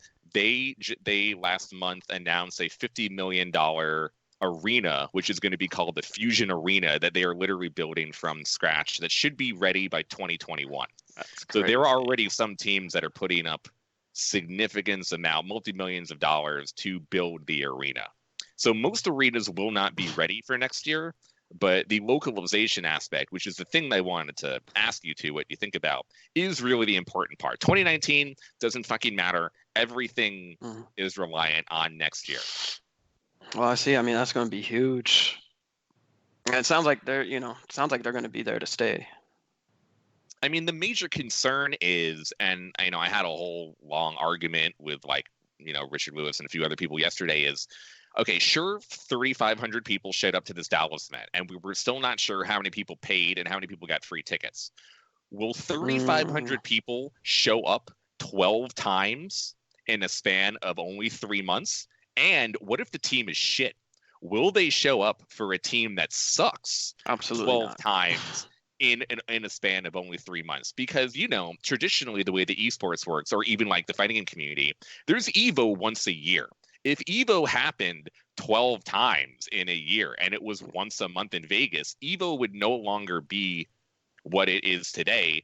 And I don't think that I definitely think if EVO happened one time a month in Vegas every single month, they'd probably get a good amount of people. But I don't know if they could sell out, a major venue inside of Vegas every single month. So we're not even talking about once a month. We're talking about 12 games in like 3 months. So they're going to have a home game every 2 weeks. And the major concern and question is, will a large amount of people, at least 1,000 in every single city, show up, buy tickets, and come out to their local team consistently every single time? And that really has been yet to answer. You know what that means? Well, in order to do that, then they're going to need to appeal to a younger audience, some people that would have more free time. So I guess we got to start expecting a lot of mascots, probably some children cartoon shows that Comcast may be able to put out that hype up the Overwatch team and all that kind of stuff. They're just gonna target the kids to get them interested in that. So it could work. They're gonna need a segment on Disney XD. Yep, that's exactly right. Overwatch League is already on Disney XD. Well, okay. It's already being broadcasted. Exactly. Because if you didn't know, Disney owns Disney XD and ABC and ESPN, and Overwatch League has a deal with all of those for this year. But to your point, Mike, all those young kids are playing Fortnite right now, so they might not be able to actually go out to the right. Yeah, that's going to be their biggest competition. Oh yeah, that's true. They gotta find a way. Can the characters in Overwatch do dances yet? Oh yeah, for sure. Yeah. Well, guess I gotta make them dance harder. There's more porn for Overwatch than there still is for any other game. Overwatch has the best fucking porn. I mean, Is that because the people like the costumes more, or because there's more people of that age that are demanding? I would say it's based on the skins and the characters. Mm. They put many of the Overwatch characters in a lot of compromising positions. I mean, gootecks, you already know about this with your subscription to Facu, as we established earlier in the show. So I don't have to tell you this. You actually already. I already knew my preference. I was just really asking about yours. That's all. They got porn showing off that Winston dick. Yes, they do. Winston is fucking all types of things with that Winston dick. Thank you for making me think about that, Mike. So now, okay, the first thing is, do either of you believe that thousands of people are going to show up? I mean, obviously, neither of you are totally aware of the Overwatch ecosystem, but let's just say we're talking about like all esports, because this is a new concept born in Overwatch. It's Overwatch League itself. Will people consistently come out to watch matches, not to play and to compete like you guys in the fighting game community are used to with your locals, but strictly to watch professional teams play? I was just gonna share an anecdote. I have a buddy that I grew up with, I went to high school with, etc. And of course, on my etiquette tip, I haven't talked to many people in a while, but one of the last times I talked to him, he had mentioned that he was like, "Man, you know what? I don't know what this stuff is. I know you do gaming. My girlfriend, or my wife, sorry, she took me to this event called Overwatch League in Irvine or something like that. And I went there. I didn't know what the hell was going on. But by the end of it, I was like, damn, this was really cool. I'd probably go see it again." And it's just like that stuck with me. Here's a dude who doesn't know anything about this stuff, but he liked the atmosphere. He liked, I guess, just the whole, or obviously she was already a big fan. So she, all it takes is somebody that's a fan of it to explain it to somebody else, then it spreads. But I can see it can catch on if they do it right. If the people that don't know what's going on are entertained during that whole time, again, get the mascot out there, have them shoot Cheetos at people's faces, right? Get them all involved. Yeah, it might come back next week. Have clowns juggling. Duh, you like this stuff, right? Don't worry about this ass game. Give them that full pro sports experience, Yeah. You get the cheerleaders, the mascot, the hot dogs, the beer, assuming that these people are over 21. Oh yeah. Do they have Overwatch cheerleaders yet? They have, like, for these teams? Is that a thing yet? Nah, but it's gonna be. Oh, there you go. That's on the to-do list. Looking. I would be building that team from the Overwatch porn parodies. Don't let your dreams be dreams. That's right. Never let your dreams be dreams. You got to go out and actively make them happen. Yeah, I mean, Ryan, would you go to the Valiant or the Gladiators? I actually went to an Overwatch League game early last year in Burbank. Obviously, I don't recall who was playing, but I went to the studio. I was really, really, really impressed. Mike, you haven't seen any of this stuff in person, right? Yeah. I mean, it is quite the sight to behold. I wish that I played or really, knew much about Overwatch. I feel like if I knew, even if I liked Overwatch even like a little bit and had played it, I would be like, holy shit. Especially if I were younger. I mean, that shit is blowing people's minds right now.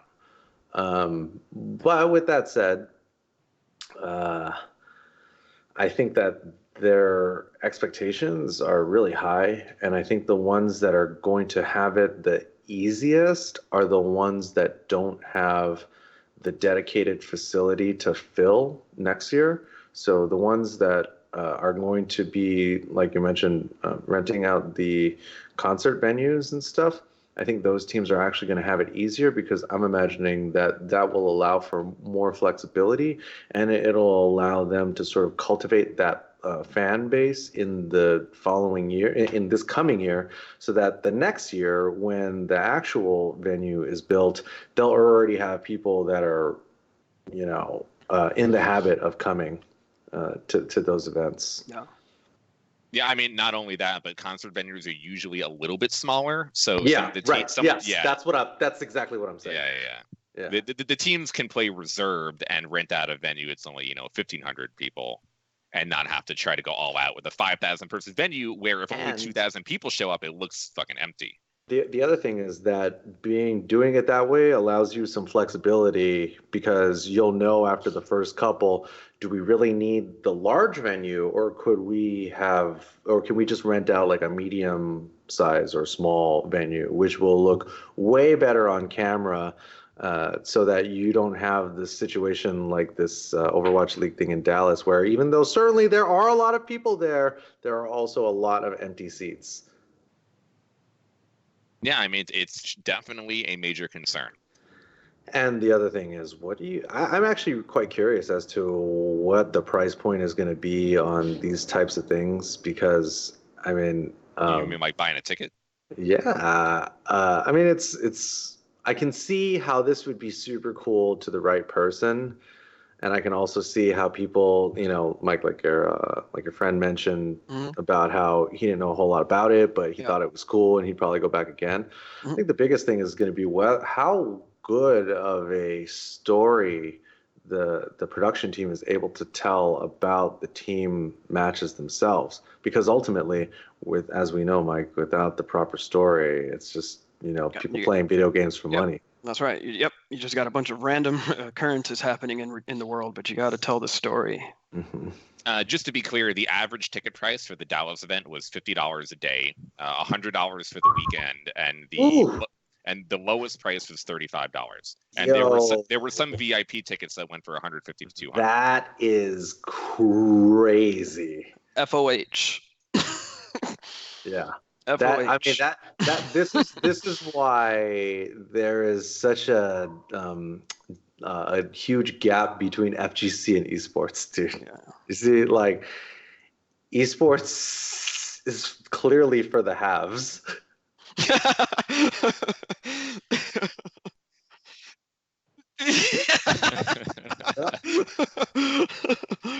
Oh man. So, they want people to spend that every week for 3 months? Yeah. Oh, that's not. Yeah, no. Yeah, every week. No, that's done. Come on. It is going to be 12 home games per team, and the season is like 3 to 4 months long. So think about a home game every 2 weeks or so. Think about it from a different perspective, right? Let's just think of it as a live event that you would go to at nighttime for entertainment, right? What are your options?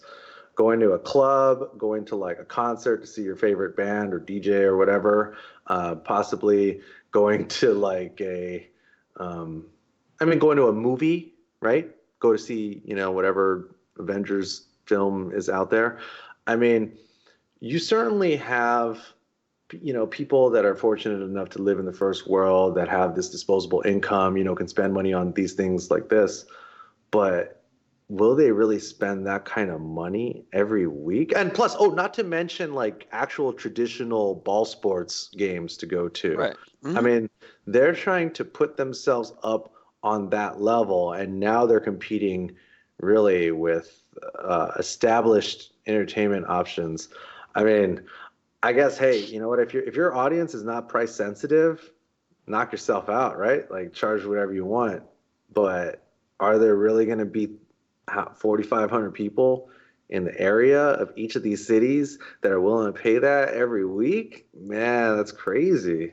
I mean, we are talking about like fucking video games, but the one industry you didn't mention is live sports. And I know here. No, I just said traditional ball sports. Okay. Yeah. Ball sports. That's the translation. I got that. Oh yeah. Okay, sorry, I missed it. But here in New York, like the Knicks are fucking bad, as we've talked about on the show. And when the team is really good, everybody wants to go.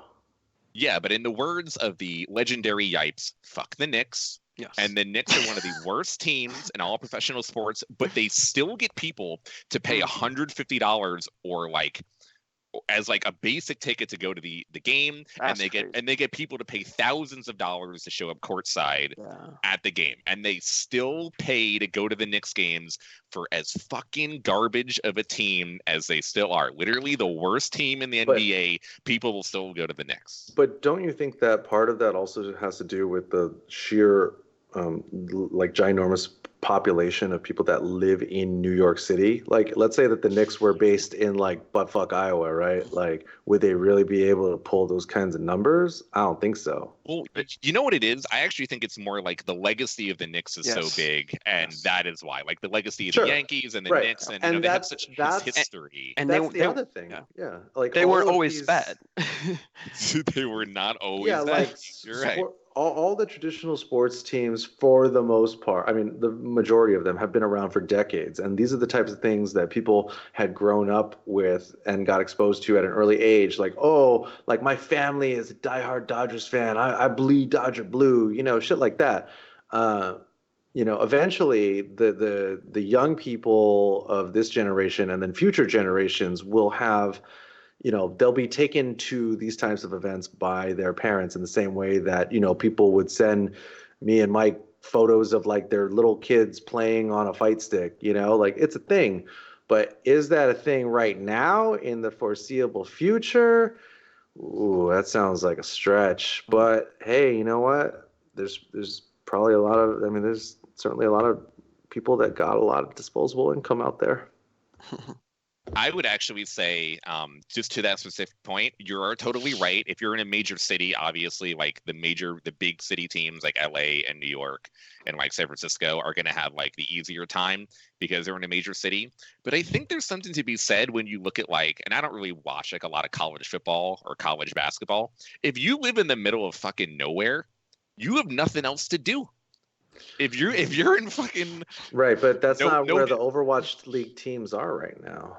They are in generally all major cities. Yes, but then they don't have that problem that you were thinking of. But I'm just thinking like, and this is no disrespect. If you're in fucking Iowa or Oklahoma or in South Carolina or one of the Dakotas, doesn't matter which one it is, you got nothing else to do, you're probably going to go to fucking Overwatch League. Now there's never going to be a team there, but I actually think there's something to be said of, as a New Yorker growing up, one of the reasons that the New York like video game scene or esports scene isn't as big as it could be is because there's too much other things to do. Like I could go to a major concert tonight from just about any genre of music, or I can go see a movie, or I can go to like one of 100 clubs, or I can go do whatever. And that's what I'm saying. Yeah.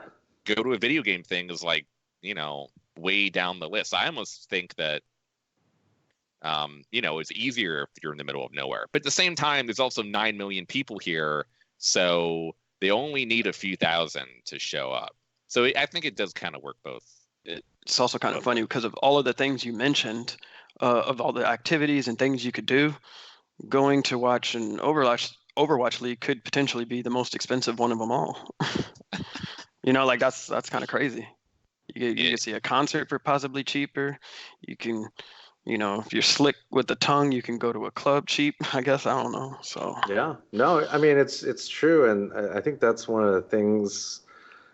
Are you're sure that it's priced at $50? I mean, that's what Dallas was this past weekend. It was $100 for the weekend. Right. It was $50 here's the other thing, right? Like you can always put stuff on sale, but it's always going to be harder to raise the price. So from like a business pricing perspective, I mean, maybe they're like, hey, let's just see how many people will show up like at this price point, and then give away free tickets to fill the rest of the seats, because it's better to just have asses in the seats than it is to try to make the money strictly on ticket revenue. I mean, that's part of why people look at me like I'm crazy sometimes when I'm like, yeah, like I prefer not to charge people to get into our events. Like, for example, with bar fights, like that's always been free. Whereas, you have essentially the inverse of this, right? Like Overwatch League charging more to go to their event than it would cost you to see, your favorite pop artist in the cheap seats when they come to town. So I don't know. I think it's interesting that they want to experiment at that price point, but I guess maybe they were confident they could sell all of the seats at like the 10, let's say around the $20 price point or the $10 price point, because think about all the bands that you've gone to see at the local venue, for like $10 or $15. And think about how old you were when you were going to most of those shows. Now, what if that shit was $50? Would you still be able to go? Nah. Hell no. So what they're trying to do, right, is they're trying to get all of us poor people that would go to the local metal show or the local indie rock show and be like, get the fuck out of here, you broke motherfuckers. Come back when you got some real money to spend on this shit, because this is for the elite only. The E in esports stands for elite.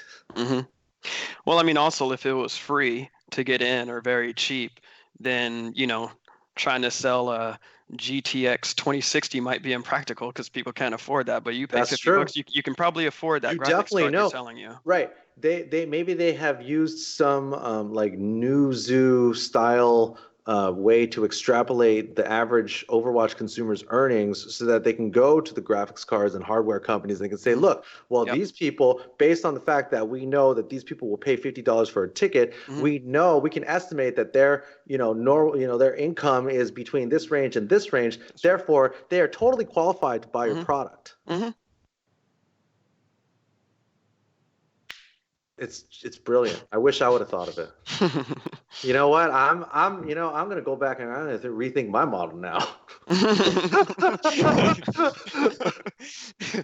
Here we were, my kid. We were fucking up to 10 years now, trying to get like normal ass people into it. You know what? We needed to price people out of this market from the get go. God, that's right. That's right. Look at that. You think about it. You charge $50,000 to get in. All you need is one person to show up. Now you can go over to Porsche and say, look, this guy paid $50 to get in. He'll probably buy your car. Exactly. Now we're not trying to get sponsorships from Kia and Hyundai. Jaguar moving up the ladder, charge. Yeah. Right. Brilliant. Yeah, it's brilliant. I wish I would have thought of it. We're so dumb. God, idiots. I mean, you guys in the fighting community got to step your shit up. That's why we're here on the esports show, talking about real esports. So the secondary story to this whole thing, which is totally different, and there was a video in the doc that I showed you, because it was the first home game and everyone was cheering for the Dallas Fuel. They were booing the other teams because that is how things go in traditional sports. And that's normal. But I've got to say, the Overwatch community, in terms of the Overwatch esports community, has a lot of people that are very sensitive to things. That is why Pepe the Frog is banned. No, what are you talking about? They can't possibly be. No. The elite Overwatch community is sensitive to. No. They're so tough. I mean, they can withstand anything. I don't believe that for a second. So there were more than enough people that were actually upset about people booing the opposite team at the event, and obviously that is fucking dumb because you should be booing the other team, you fucking pussy bitches, and that is how things should go.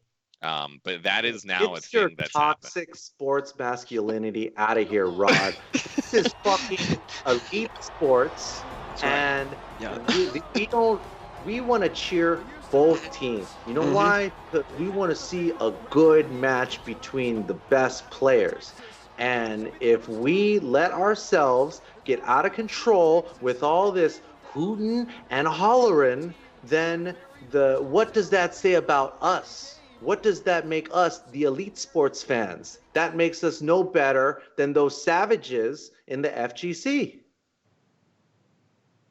No, you're right. You're right.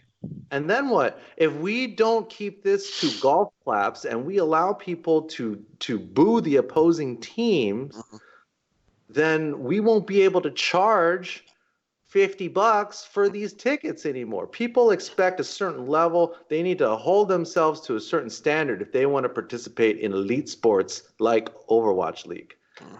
You were talking about the new term, Mike, Mhm. I think I got it. Elite Sports is it. You might be onto something. Yeah. Good thing nobody listens to me anyways.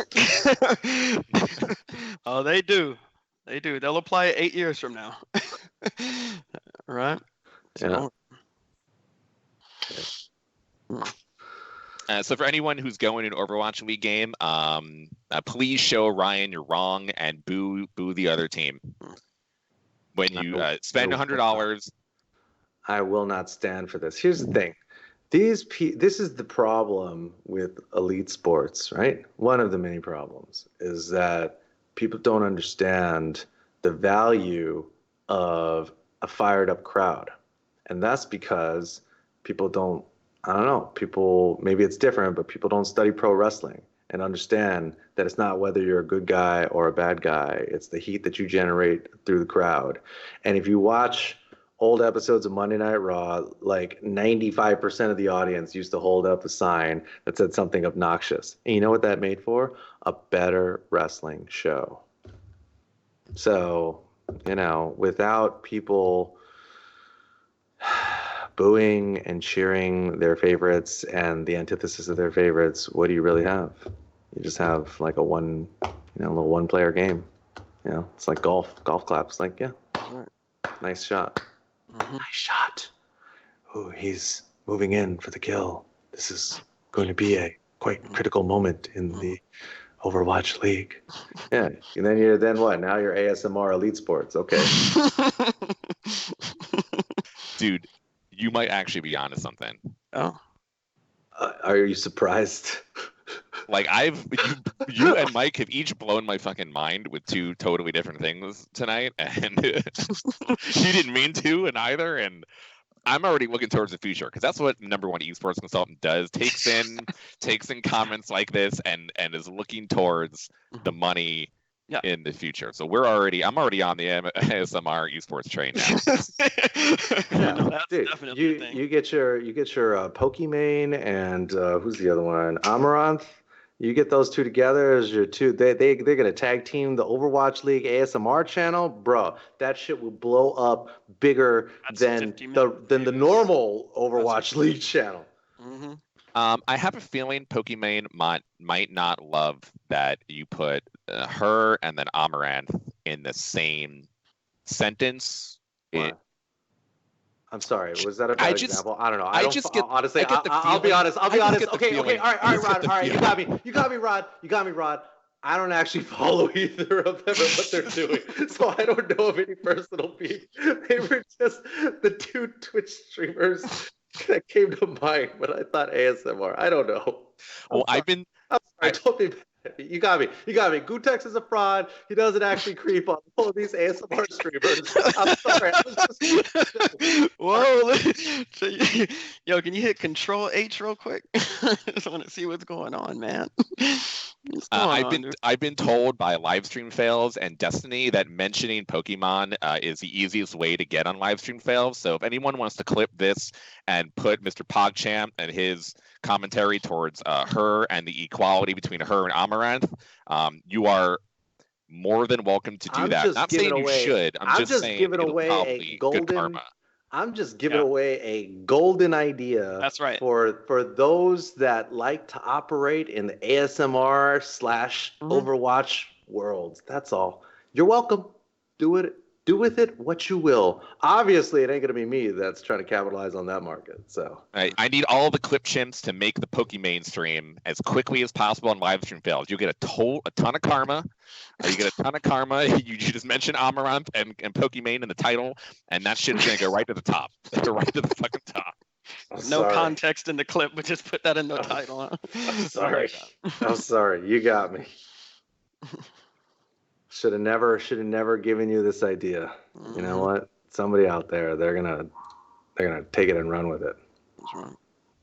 That's right. Okay, I guess that is a boring topic. All right, we'll skip it for now. Moving on, there was a big tournament in Seattle, or in the Pacific Northwest, a fighting game community tournament, a ranking tournament, Northwest Majors, where our old friend 801 Strider, the seemingly only Street Fighter V player in Utah, came and won the whole thing, winning, I believe, his very first Capcom Pro Tour event with the President G. It is amazing to see that guy succeed. He's been on the grind forever. Congratulations, 801 Strider, now ranked number 4 on the Capcom Pro Tour leaderboards and number 1 in America. Wow. I want to take this time to congratulate him for his win. Obviously, like I was mentioning in the beginning about, I like watching my people succeed, but also at the same time, it's been 2000, I don't know. What year is this? 2019? It's been like 10 years. And, seeing this community, I'm so disappointed.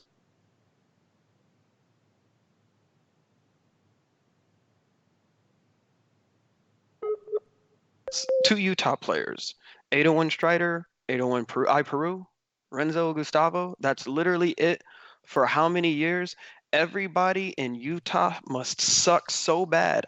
I love Gustavo, but I think it's disgusting. There's no new 801s. There's nobody from Utah stepping up in 19 years. You never see that happen in SoCal. You never see that happen in New York or other places. Like somebody steps it up, and takes over. But I don't know why.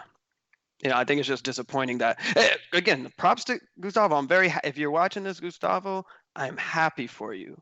I'm thrilled for you. I always want to see you succeed. You know that. I'm so happy to see you win.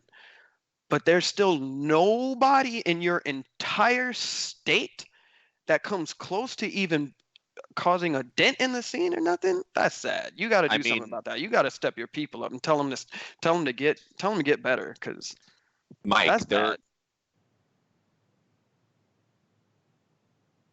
I got you. Okay. So, well, can people hear me now? We're good. All right. So, not to repeat everything I said, just to kind of summarize it, I'm just, it's just sad that in 10 years, it's still just, Gustavo from Utah. Nobody from Utah is doing anything. And nobody's even looked at him and say, "Yo, Gustavo sucks. I'm gonna beat him." Like it's just him. Nobody in Utah. Somebody else plays. Mike. Yes. They're all on missionaries. Most of the people over there, and they can barely get back to video games, let alone the fighting game community. Yeah. So maybe after the daily Mormon ritual, they can get to the grind. Yeah. And really step things up. Mm-hmm. I mean, I get it is. It just. I would love for someday to see somebody step up from Utah and just be like, no, this is Utah. I'm the king now. But nah, that hunger ain't there. And I can understand it. Maybe I don't like the game. That's cool. But eventually, somebody's got to step up. Gustavo, I'm so proud and happy for you. You know that. But it's got to suck being the only person, being the only one all the time, right? No competition. Is it lonely at the top, Gustavo? Well, maybe it'll be Mormon combat that brings people out the woodwork. You know what I mean? They just didn't have their game. Yeah, you might be right. I thought Aris was a fucking genius. No, it is motherfucking PogChamp gootecks. PogChamps in the fucking chat. I want a bunch of PogChamps and Mormon combat in the chat right fucking now. I want the entire chat to do PogChamp Mormon combat. Just fantastic. Thank you. This is just the low-hanging fruit, guys. What can I say? Reach for what you can, man. Wow. That's all right. Yeah, but I guess I'll just say, props to him. Good to always see Gustavo winning and putting in that work. But Utah, no other 801s. That's sad. No. No. This is the real question. Mike, you're thinking too small here, okay? The real question is, and we're still pretty early in the year, but EVO is, games have already been announced. The hype train's already come, not for the Melee community, but, for everyone else to go into EVO. And the real question is, will America finally fucking win Street Fighter? Will they finally fucking win? France and the UK won Street Fighter at EVO before America did. Do you know how pathetic that is? And all respect to the EU, because the European Street Fighter scene, I think, has come so far since like Street Fighter 4, the launch of Street Fighter 4, where it was really just kind of US versus Japan, and then some of Asia came along. But really, for Europe to have 2 EVO titles in the new age Street Fighter 4 and 5, and for America to still not be able to come through in the clutch. Justin came really close, Ricky came close, and now Punk came so fucking close. Will America finally be able to win an EVO Street Fighter title? So here's the thing. Your question is will America be able to win a Street Fighter title? At EVO, because of course Knuckle Dude did it at Capcom Cup, but EVO is specifically. At EVO. And yeah, I'm about to pull my Rick Fox moment right now. Whenever people bring this question up of will they ever be able to win a Street Fighter title at EVO, it's funny that the world forgets that the only Americans with an EVO title were Jason Cole and Snake Eyes. Why do they forget that? Why do they forget that? Why do they forget that America has won Street Fighter EVO titles, but yet we just for some reason don't like to admit that Jason Cole and Snake Eyes are the American leaders of Street Fighter? What's up with that? Why do we omit that? I'm glad you brought that up because I hear that all the time. When will America win? I can see no. Yeah, I mean, there's also John Choi. Oh yeah, John Choi. You're right. No wait, what year did he win? He won CBS. He won CBS 2. Are we talking about? Oh yeah, that counts. Yeah, I'm sorry. I was thinking for some reason. I was just thinking. And he won ST the same from year. Like losers bracket first round, right, or something stupid like that. Yeah. Dude was like an absolute monster. And Choi, yeah, give it Choi. Koreans, they went through the same struggle. Though to be fair, I mean, none of those games were like the main Street Fighter title. I think that's what Rod's saying.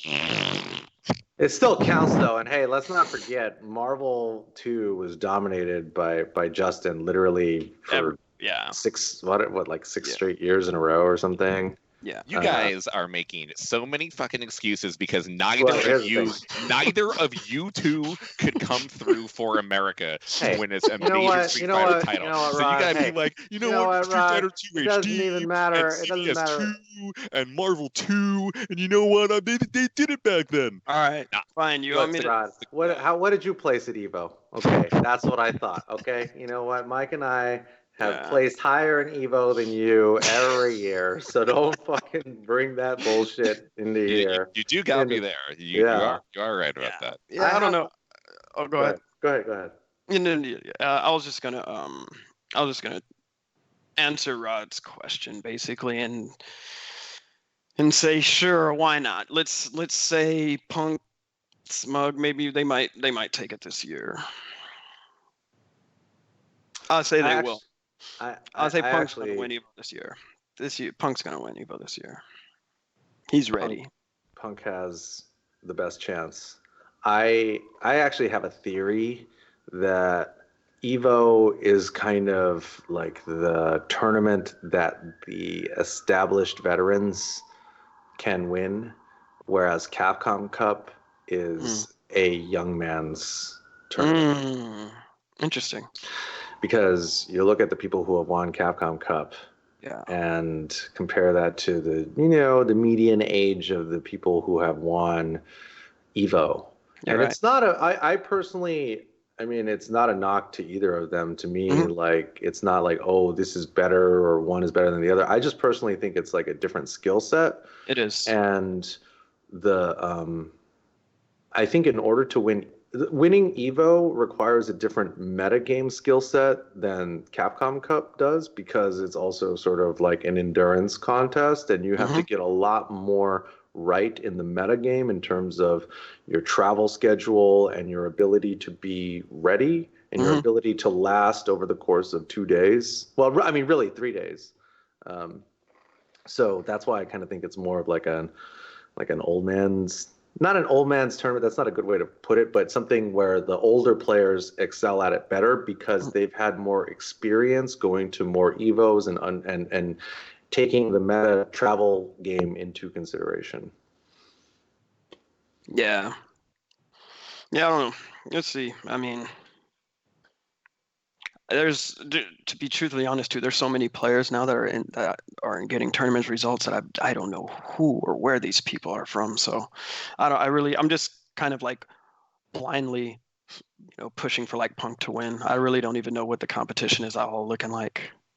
I mean, Punk is definitely in the lead for, the most likely chance of winning. I just feel like, because he had the best opportunity out of anyone, and then Taquito comes back and just ruins his whole fucking life. I can just see him getting to the final, and then someone like, honestly, Taquito again making it there, and then him just having like Vietnam fucking flashbacks while in the grand finals, like up 2-0 in the first set, and then Taquito coming back from losers and winning like 3-2, and then shutting him out 3-0 in the finals. Yeah. It does feel like, it does seem like his nerves have gotten a little bit better, and I don't really know if he lost because of nerves, but he's a young kid. Like, people don't realize Punk is really young, and he has not been nearly around as much as other players. Yeah, I think after that he sort of went through a slump, but now clearly this season he has got it figured out and has fully recovered and is now back stronger than ever. No, I don't actually know, but is this because of new updates, patch? Is this because of patch stuff? Not yesterday, 2 days ago, Zorine and I went down to the OC Goodwill charity event that Level Up was doing at Esports Arena in Santa Ana to go do real work, Rod, as esports professionals, and we interviewed Punk. Of course. And she asked him, like, what do you attribute this, newfound success to? And he was just like, I don't know, I'm just playing the game and it's working. So, he to him, it seemed like he's not thinking about it in terms of patches. He's just thinking about it in terms of playing with his stream to train. And who knows, maybe this is a more effective way of training, just playing people online with your stream and having them tell you stuff that you don't know. I mean, it's a tool. Streaming as a player to get better is a tool. What do you think of the evolution? And this is ignoring the netcode of Street Fighter V. And I honestly don't know what the overall consensus is of the netcode of Street Fighter V, especially here in America, as opposed to like Still Japan, bad. where pings are really low. But okay, sure. And I'm definitely going to believe you that it's probably pretty shit. Do either of you think the evolution of online play has equaled or surpassed, going to the local arcade and playing on no ping and leveling up that way? I think that it's gotten to the level where if you have your system optimized in terms of your method of training, I think that training online at home can be just as effective, if not more effective, than playing in the arcade, playing at some arcades in person, like at least in North America. In Japan, I think it's still a better situation there. But the reality is that as a player, whether you're trying to get good at Street Fighter or any other fighting game, or probably any of these other games, if you have a good setup at home, meaning one setup for training mode, one setup for matches, and maybe like a third setup for watching your matches back, and trying to study other videos and stuff while you're waiting for matches, you have a lot of advantages that you don't have when you're playing in an in-person environment, with the exception of the arcade scene in Japan. Yeah. Yo, Mike, you doing dishes? No, that's not me. No, sorry. Ryan, you doing? Yeah. doing some, Just getting a jump on. Yeah, I don't know. Like we're still not there for fighting games with the online system yet. Like I said, I've been playing a lot of, more on combat, whatever, and playing that online. I'm actually beyond amazed at how good that connection is with all my matches. And for people wondering, it's like almost as a test. I'm solely playing online. I mean, solely playing on Wi-Fi, and the connection for every match has been amazing. But it's still like the whole overall online component in fighting games sucks, I think. It's just still not one that's done it right. I mean, yeah, netcode has been shit for a long time. I mean, if anything, that is why the Riot game will be good, because the Cannon brothers are over there. They know what it takes to make good netcode. They made it with GGPO. Yep. So they'll probably make this I mean, if anything, you're going to give props to esports. It is the proficiency and the code in terms of making the netcode good for the majority of their games, because they are played online. There's no arcade culture to come from PC esports games. So I really hope that is going to be a focus moving forward. Though I hear Tekken's like pretty solid from what I understand. Even Mortal Kombat, from what I understand, is like okay. I mean, the biggest problem here in America is like, because the country is so big, if you're playing online in Korea or Japan, maybe it's still better to go to arcades because arcade culture is prevalent. But you're playing in such a small country and the internet is so good that if you're playing online with 5 ping, it's fine. If you want to play someone, if you're in New York and you want to play someone in California, it's gonna fucking suck. And that's still gonna be a hard thing to do here in the US. Yeah. You can't really get around the laws of physics, I guess. The speed of light is a thing. If there were more people playing, then maybe the matchmaking could be better so that it would just match you. It probably, we don't even know. It probably already prioritizes you based on ping and location. It's just that there's not as many players. So by default, when you're searching for ranked, it's not going to find as many players that have a low ping.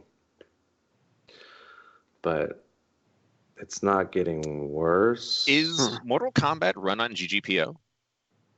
I saw somebody in chat mention that, but I've heard that I've heard Injustice runs on it, but I don't. I mean, really I would know. assume then, obviously. Yeah, I don't know for sure, but yeah. All I know, it's good. The online, I haven't had any problems in any of my matches. Yeah, I have yet to play a human in this game. I haven't even touched story mode. I got it and just said, all right, let me go.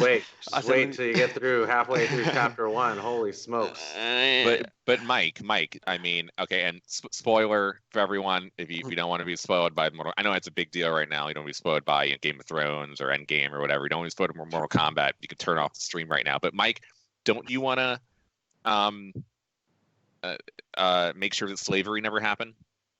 Well, I mean, don't you want to go back in time and make sure that I mean, that's a fantasy, but in reality, that it happened. So I mean, if I can relive it through a story, I mean, that's a cool concept. it's a cool concept. You put that in a game. Wait a minute. Should I be offended by that? That's in a game? Like, wait a minute. No, I don't know. Some people were offended. Some people actually were offended. Of course. In the ending. That's not accurate.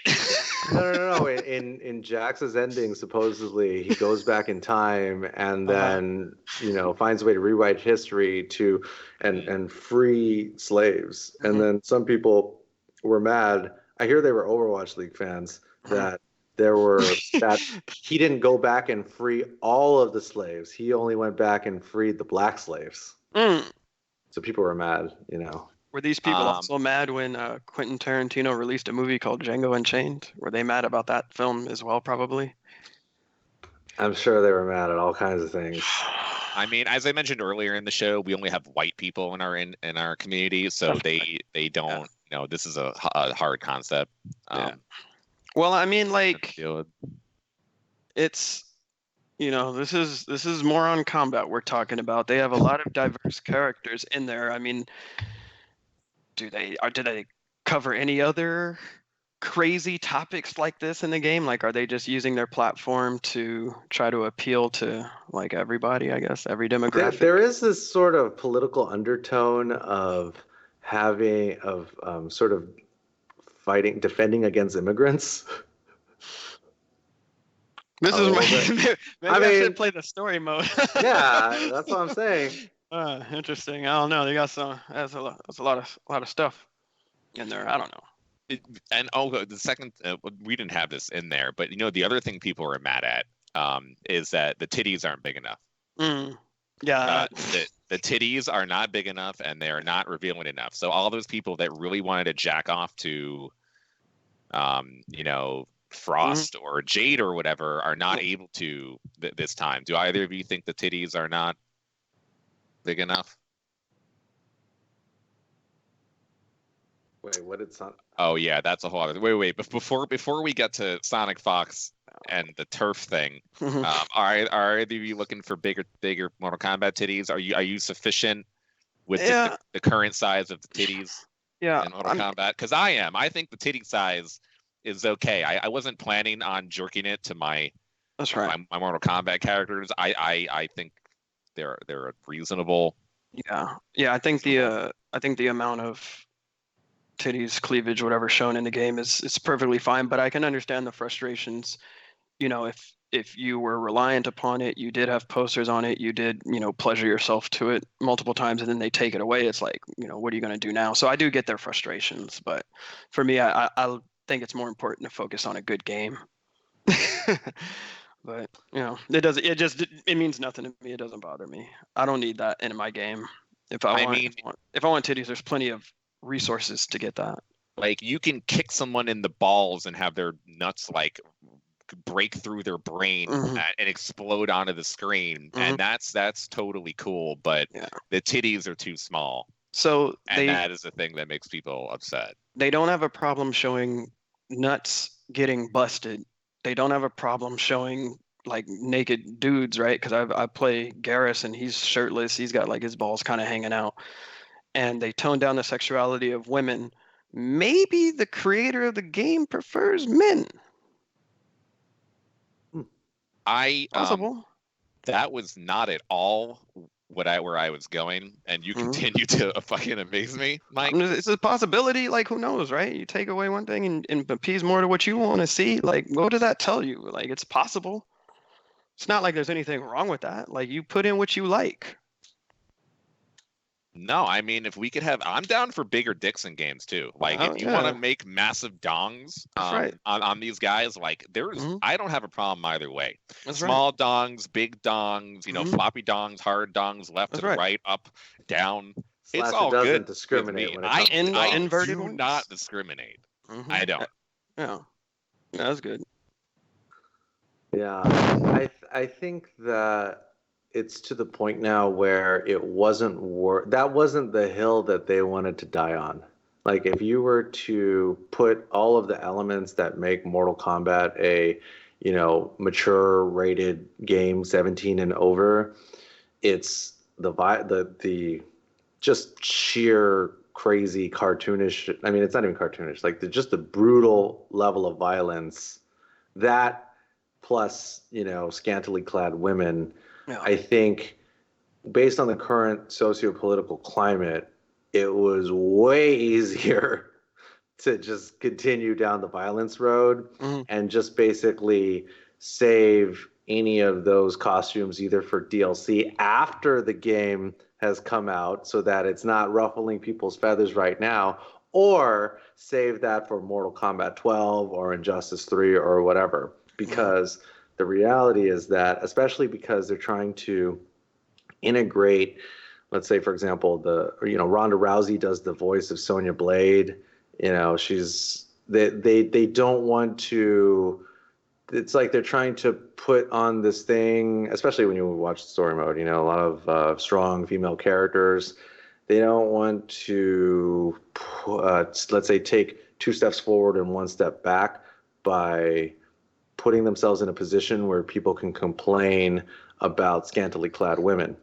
That being said, the modding community is going to do whatever the fuck it wants, and I'm sure there's lots of people working on all of the costumes that they wish that they had for all of their characters, and those will be available through Patreon and all of your sources where you would get such things. I mean, there were people making literal six figures in money on Overwatch porn, so I definitely say what now? There were people making six figures a year to make that high quality Overwatch porn. That is the sound of Mike Ross reconsidering his career choices. Hey, if there's an opportunity, maybe I don't know. Yeah.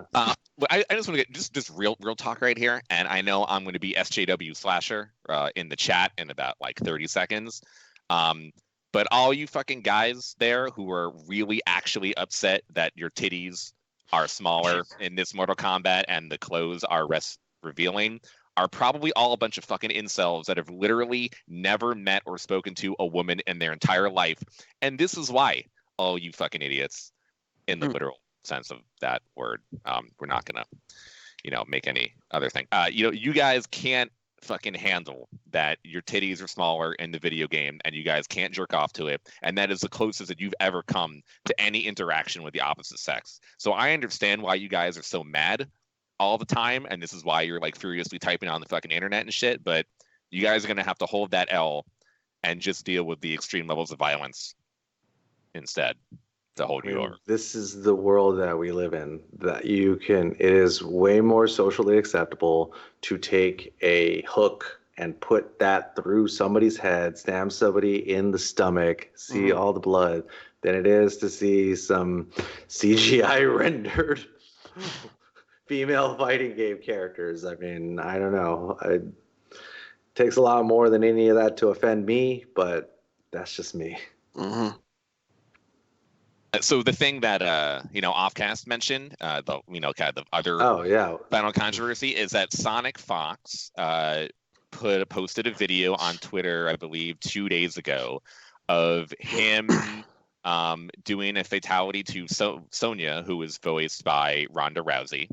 And to give some context, Ronda Rousey has been criticized. Okay, one, her voice acting in this game is fucking terrible. Like, it is actually legitimately really nothing to do with anything else. Just the voice acting itself is one of the worst things I've ever fucking heard. And here's the thing. Like, I've been watching her on Monday Night Raw for the past year. Like, she's good on the mic. She can deliver the lines. But goddamn, it's like they just brought her in for an hour and had her read off of the teleprompter or something.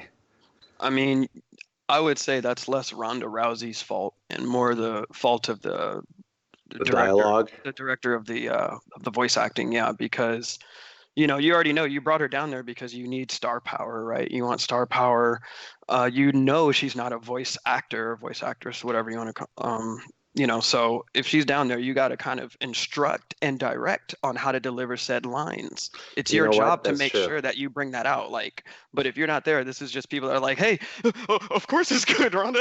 Everything you do, yes, it's great. It's great. You know what? That's true. I mean, WWE gets good lines out of her. They probably collaborate with her on writing stuff for her that will sound good when she's talking shit on the mic. And when I'm watching her on WWE, I'm like, I fucking believe it. You're the baddest bitch on the planet. Like, okay, you win. Yeah. So it's quite a shame actually to not get that in Mortal Kombat. Yeah. So I mean, as much shit as you want to give the WWE for like fucking up their storylines, writing is like an integral part of their process, and no one thinks of when you think back to Mortal Kombat, the biggest moments of the game, no one's like, you know what, the writing was great in that Mortal Kombat. Fucking I love the dialogue and I love the things they were saying, just fantastic. I don't think that's a fucking thing. That probably contributed. Green Power Van says they couldn't make her work 20 hours a day. Well, you know what, she's got a really good agent. She's got a So the other thing that would happen to Sonic Fox is he posted a video of him doing a fatality to Sonya Blade, And because it was voiced by Ronda Rousey, the controversy is that Ronda Rousey has made controversial remarks against trans people in the past. And Sonic Fox, if you didn't know, is a gay black furry. What? I didn't know that. This is a thing, Ryan. I'm not sure if you know this, gootecks. No. Some people are like pretty upset at Ronda for her commentary towards trans people in the past, and Sonic Fox is one of those people that is very, he's been a big advocate for the trans community in the way that he speaks about things, as a gay black furry, of course. And he made a whole video of him owning Sonya because it was voiced by Ronda Rousey, and aiming it at TERFs. TERF is an acronym for Trans Exclusionary Radical Feminist. So these are the radical feminists who don't believe that trans people are part of the feminist kind of ideology and the way that the feminist movement goes forward. So he made this tweet, making the fatality on Sonya and talking a bunch of shit about TERFs, these people. And then there was a ton of people from mainly England, the UK, because that's a term used a lot more in the UK than here in America. And there were some like large scale feminist accounts that talk shit about Sonic Fox and that reported him. And Sonic Fox's Twitter account was actually locked for 12 hours yesterday. He only got back online a few hours ago, and he said, basically, he came back and he was like, nah, fuck all you guys. I'm going to make another video, you stupid motherfucker TERF assholes. And I'm gonna keep going at it. So, I respect him standing up for what he believes in. I do too. Yeah. Here's the thing, though. I mean, it's a very, very dangerous territory that he's treading on. But it's not like he already went to the Game Awards. He already started the entire controversy. He's even if they wanted to drop him, he's undroppable. There's nobody in the world that's going to drop a gay black furry. Yeah, they were anything literally every time. Who's won every single time. Yeah. Okay. Yeah, that's the thing. Yeah. Let me hold up. Yeah. Let me clarify that. Sorry, I'm not saying that because he's just this is not just any gay black furry. This is not me we're talking about. We're talking about somebody who actually is good and wins all the time. So. Yeah. I mean, we're talking about a gay black furry who is more esports than any fighting game player ever. He's only 21, and for all the history of the Capcom community, and honestly, the NRS community has gotten shit on almost more than any other smaller of the other fighting game communities, and this motherfucker has still won over $550,000 playing primarily NRS games and some Dragon Ball. So until he stops winning, and until someone can actually put him in his place in the actual game, he's going to continue to do and say whatever he wants. Yeah, and good for him. He should be able to. He can, as long as, within respect and reason, I guess, as long as you really don't go out of your way to offend people. Even if you do, it's your prerogative. You can do what you want, but he's the best. He can do whatever he wants. He can say whatever he wants. Yeah. If you don't like what Sonic Fox is saying, then you need to beat him in order to shut him up. That's right. Because this is it's a meritocracy. And to quote a very wise man once, he said, "If you beat me, you beat me, but until then, you ain't shit." Yeah. That's pretty much pretty much the only motto that matters. Truer words never spoken. That's right. Yeah.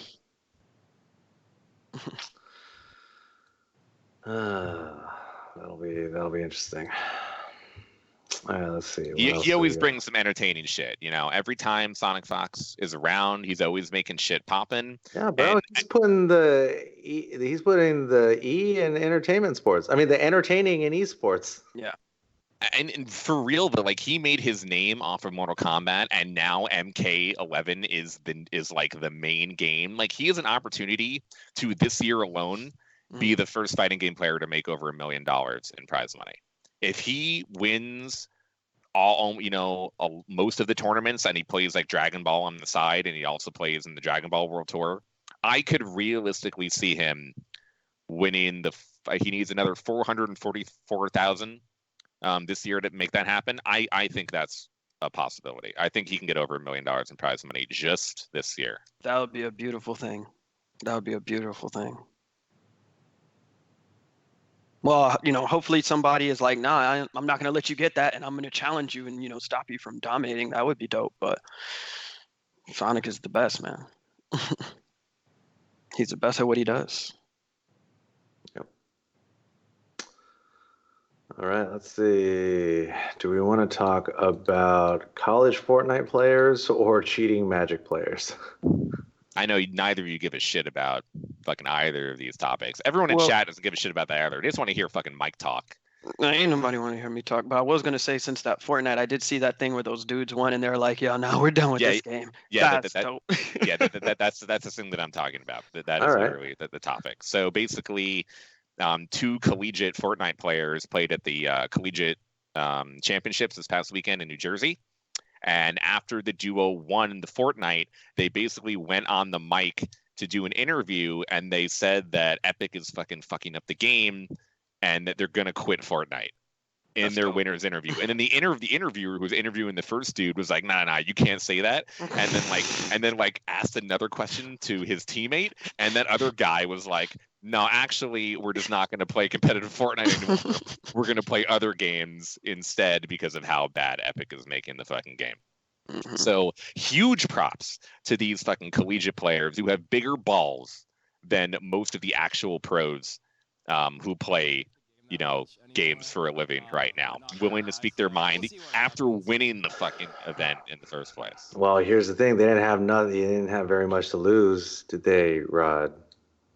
This is a culture of self-censorship for the sake of preservation. Because if you're reliant on one source for your income, then you have to make the decisions about balancing keeping it real versus keeping your paychecks, keeping your livelihood.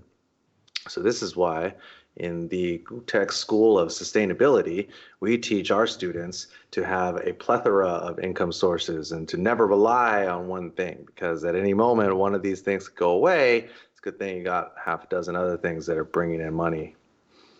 But hey, if you ain't got nothing to lose or you're untouchable like Sonic Fox, you say whatever the fuck you want. Most of us do not have that luxury. Go ahead. No. I was just gonna say, like, in these two guys' cases, I don't think they were concerned the least bit about relying on this game to be their bread and butter here. So that's why I think that was pretty dope that they have that ability and that freedom to be like, you know what, nah, this game is whack. We're done with this. And I'm not saying that the game. I don't know if the game is whack. I'm not a Fortnite player, but if there's people that I guess are still playing that competitively, then obviously it must be good. Just like some of the other games, I might think it's whack, but in perspective, man. So just to give you some context, there is literally $50 million in prize money on the line. Yay! And the $30 million World Championship is in New York in about 2 months. So people are trying to qualify for the $30 million prize money Fortnite tournament. Epic has given away $100 million in prize money in the last year. They're expected to. They gave away maybe 10 to 15 in the last 6 months. And then the remaining, there's like 30 total for just the finals. And then they probably have another like 15 or 20 for the remainder of 2019 after like the World Cup that they have. So there is more money playing competitive Fortnite than there literally is in any other game in the world now in terms of competing.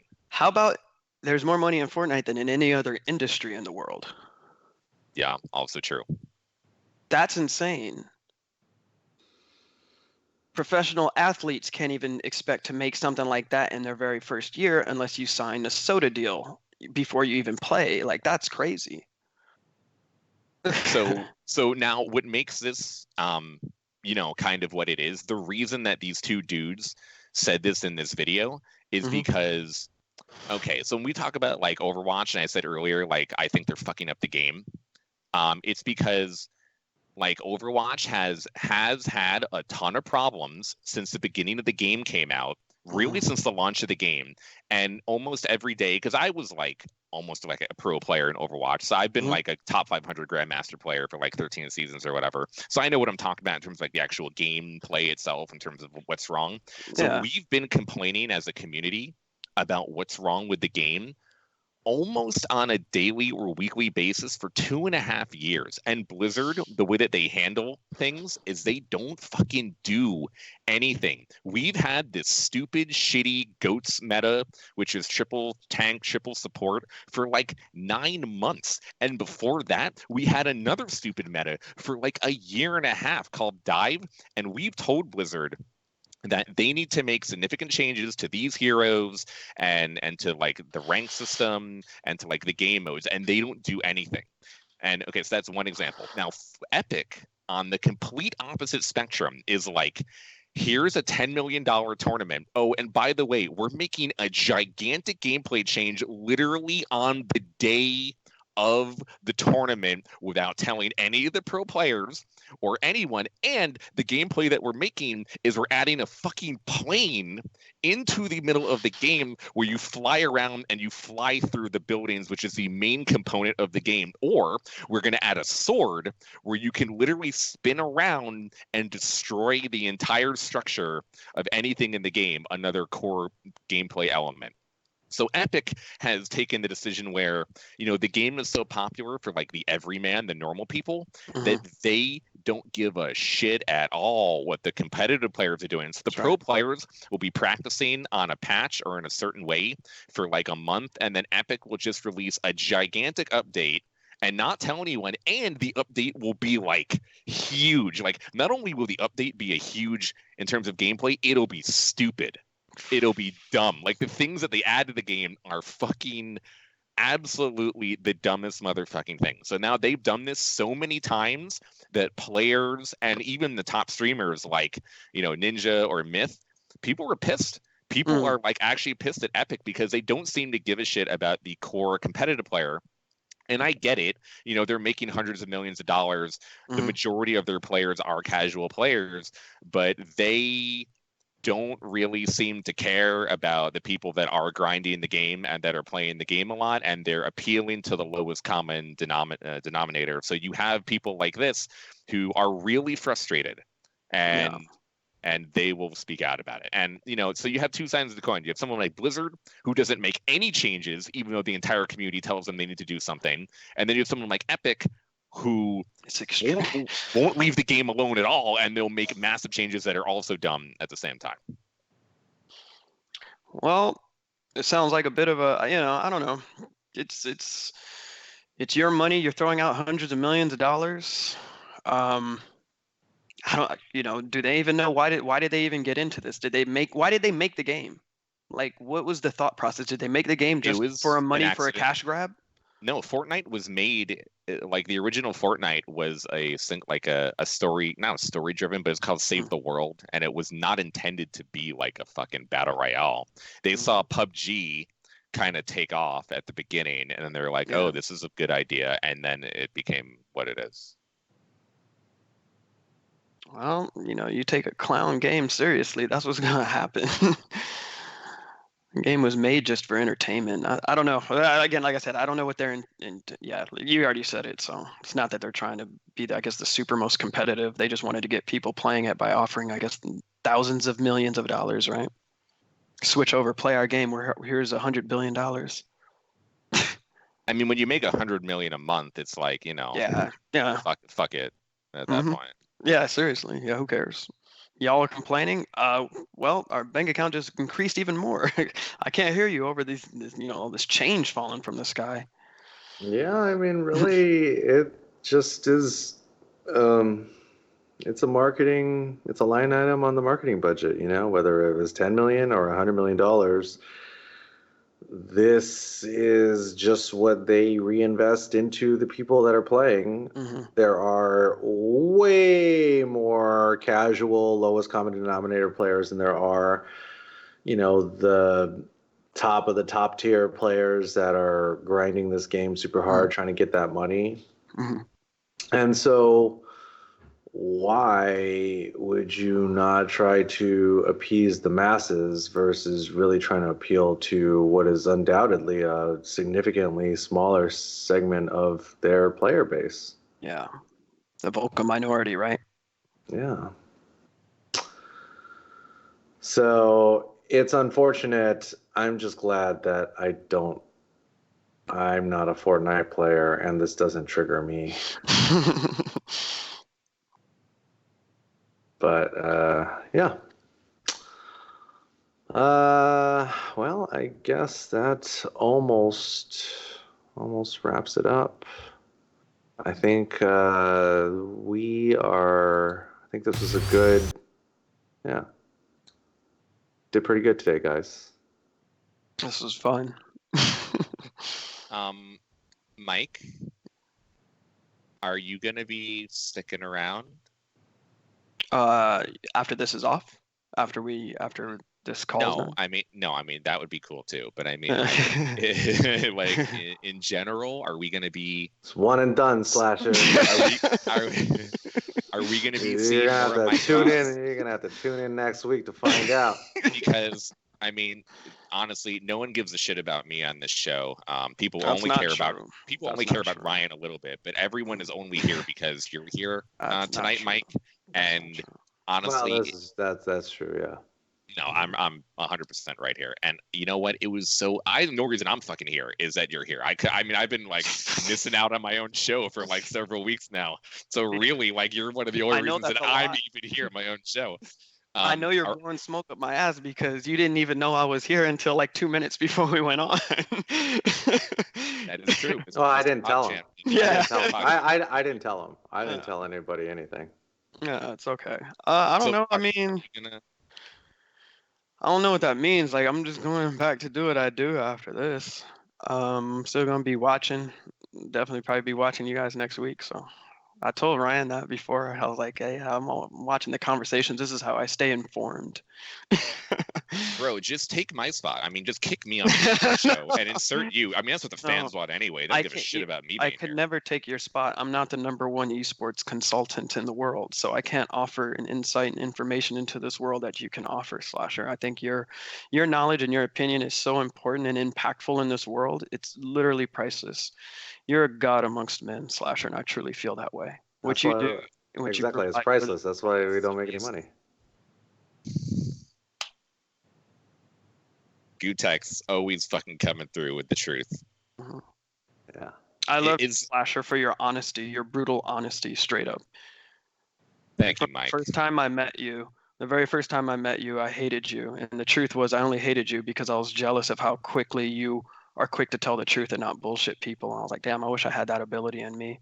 But I'm learning it. So you're a good man, Slasher. I'm gonna say that you've done a pretty good fucking job. Thank you. At that. Working on it. So I really would love for you to be, more back in the public eye again. I would love to see another excellent adventure between both of you together. I really miss that show, and I would love to see it again. Well, I talked with Ryan about this earlier, so if we did it, it's just gonna feature nothing but Winston Dick. That's right. 17 minutes of Winston Dick, still JPEG. Yeah, I don't know. We'll do something, right? I mean, I just want to. I guess first off, I guess this all kind of came about just because I definitely. It's been a little bit isolated in this cave. I'm still watching. I like to see, Ryan putting out the good stuff, quality stuff. Still, meaning everything he says. People still don't listen to you, Ryan, because you're too smart. You're too ahead of the time, too ahead of the curve. But thank you. Yeah, thank you for even asking me to come do this today. This was fun. Oh yeah, it was fun. Yeah. Yeah, well, I don't know. We'll do something. We'll definitely do something. Obviously, my brain never stops. There's so much I want to see in this world, but I can see there's just so much that people have just like settled for and are content with that. I feel like, man, I got no place. So I don't know. We'll figure it out. Only time. We need the people's champ to return. Oh shit, that ain't me. That's Combo. Peter's the people's champ. I am not the people's champ. I promise you, I'm not. Return. Oh well, me may not even be talking about me. That's me being arrogant, saying, "Oh no." Now you are the people's champ. Nope. We need you back. Nope. Back in full force. I need you. I don't know. Is that a spoiler? I haven't seen Endgame yet, so I don't know. Oh no, you can't really spoil. Yeah. Yeah, no, I don't know. Yeah. Yeah, I don't know. I don't know. We'll see. I'll see you around when I'll be at I'm gonna go to one of these tournaments soon. I won't be able to make it to Combo Breaker. I gotta go to a wedding on that Saturday. Oh, you getting married? No. No, that ship sailed a while back. So, yeah, I might hit up CEO or something. I think that'll probably be the next one I can go to. Well, you know what? I have not gone to a fighting game tournament in a long time. And I know like Ryan was trying to get me to go out, and it would be great to see Ryan. But if you fucking go, I will make sure. I will make sure that I can be there. Relax, dude. Relax. I don't know. We'll see. I mean, come on. You can't see me right now, but I am so hard. You can't see it because it's kind of like hanging off. Like, around here, but I am fucking ready, Mike. You were talking earlier about Mortal Kombat, and you got my head spinning. Yeah, you talked about like Winston Dick and Excellent Adventures, right. And I can't fucking take it. Actually, we're gonna have to end the show soon because I gotta go. You gotta go ahead and take care of some business. Yeah, we'll see. We'll do some stuff though. We'll do some stuff. Yeah, we will, me and you. Oh boy. This definitely wasn't how I pictured this going, but can't say I'll complain. It's all right. All right, guys. Well, let's see. What was there? There is one more thing. Oh, the Sonic trailer. Yeah. I think that is a perfect way to end the show, a masterpiece of show. Yes. It is with the beautiful, incredible, super realistic, great dialogue, and just amazing trailer that is the new Sonic movie. Universally acclaimed. Everybody loves it. Fuck the Pokemon movie. That is going to be bullshit compared to the fucking Sonic movie. Did you see Jim Carrey? That realistic performance. I have not seen anything related to this. Okay, I think we should all be quiet real quick, and we should show the fans out there just the. Okay, we're going. All right, let's say our goodbyes. We'll play this thing, and then we'll call it a day. Thank you. Love you all. Thank you. Yeah. Thanks, Mike, for coming to us live via satellite, your undisclosed secret location. Thank you for having me, Ryan. Thank you for being kind to me, Slasher. You could have gone hard and you could have gone all 9 inches in on me, but you decided to be pretty shallow and just the tip, baby. Yeah, just the tip. So thank you. It's been fun. It's been real fun. Yeah, I'm not going to ask you where you can find Mike Ross because I already know. No, you can't follow me. I don't want to look behind and see somebody following. So no, you can't follow me. Nowhere. There's no following. Yeah. I'll follow all of you. I'm the one that's lurking in the shadows. Yeah. You guys don't worry about what I'm. You don't follow Mike Ross. Mike Ross follows you. That's correct.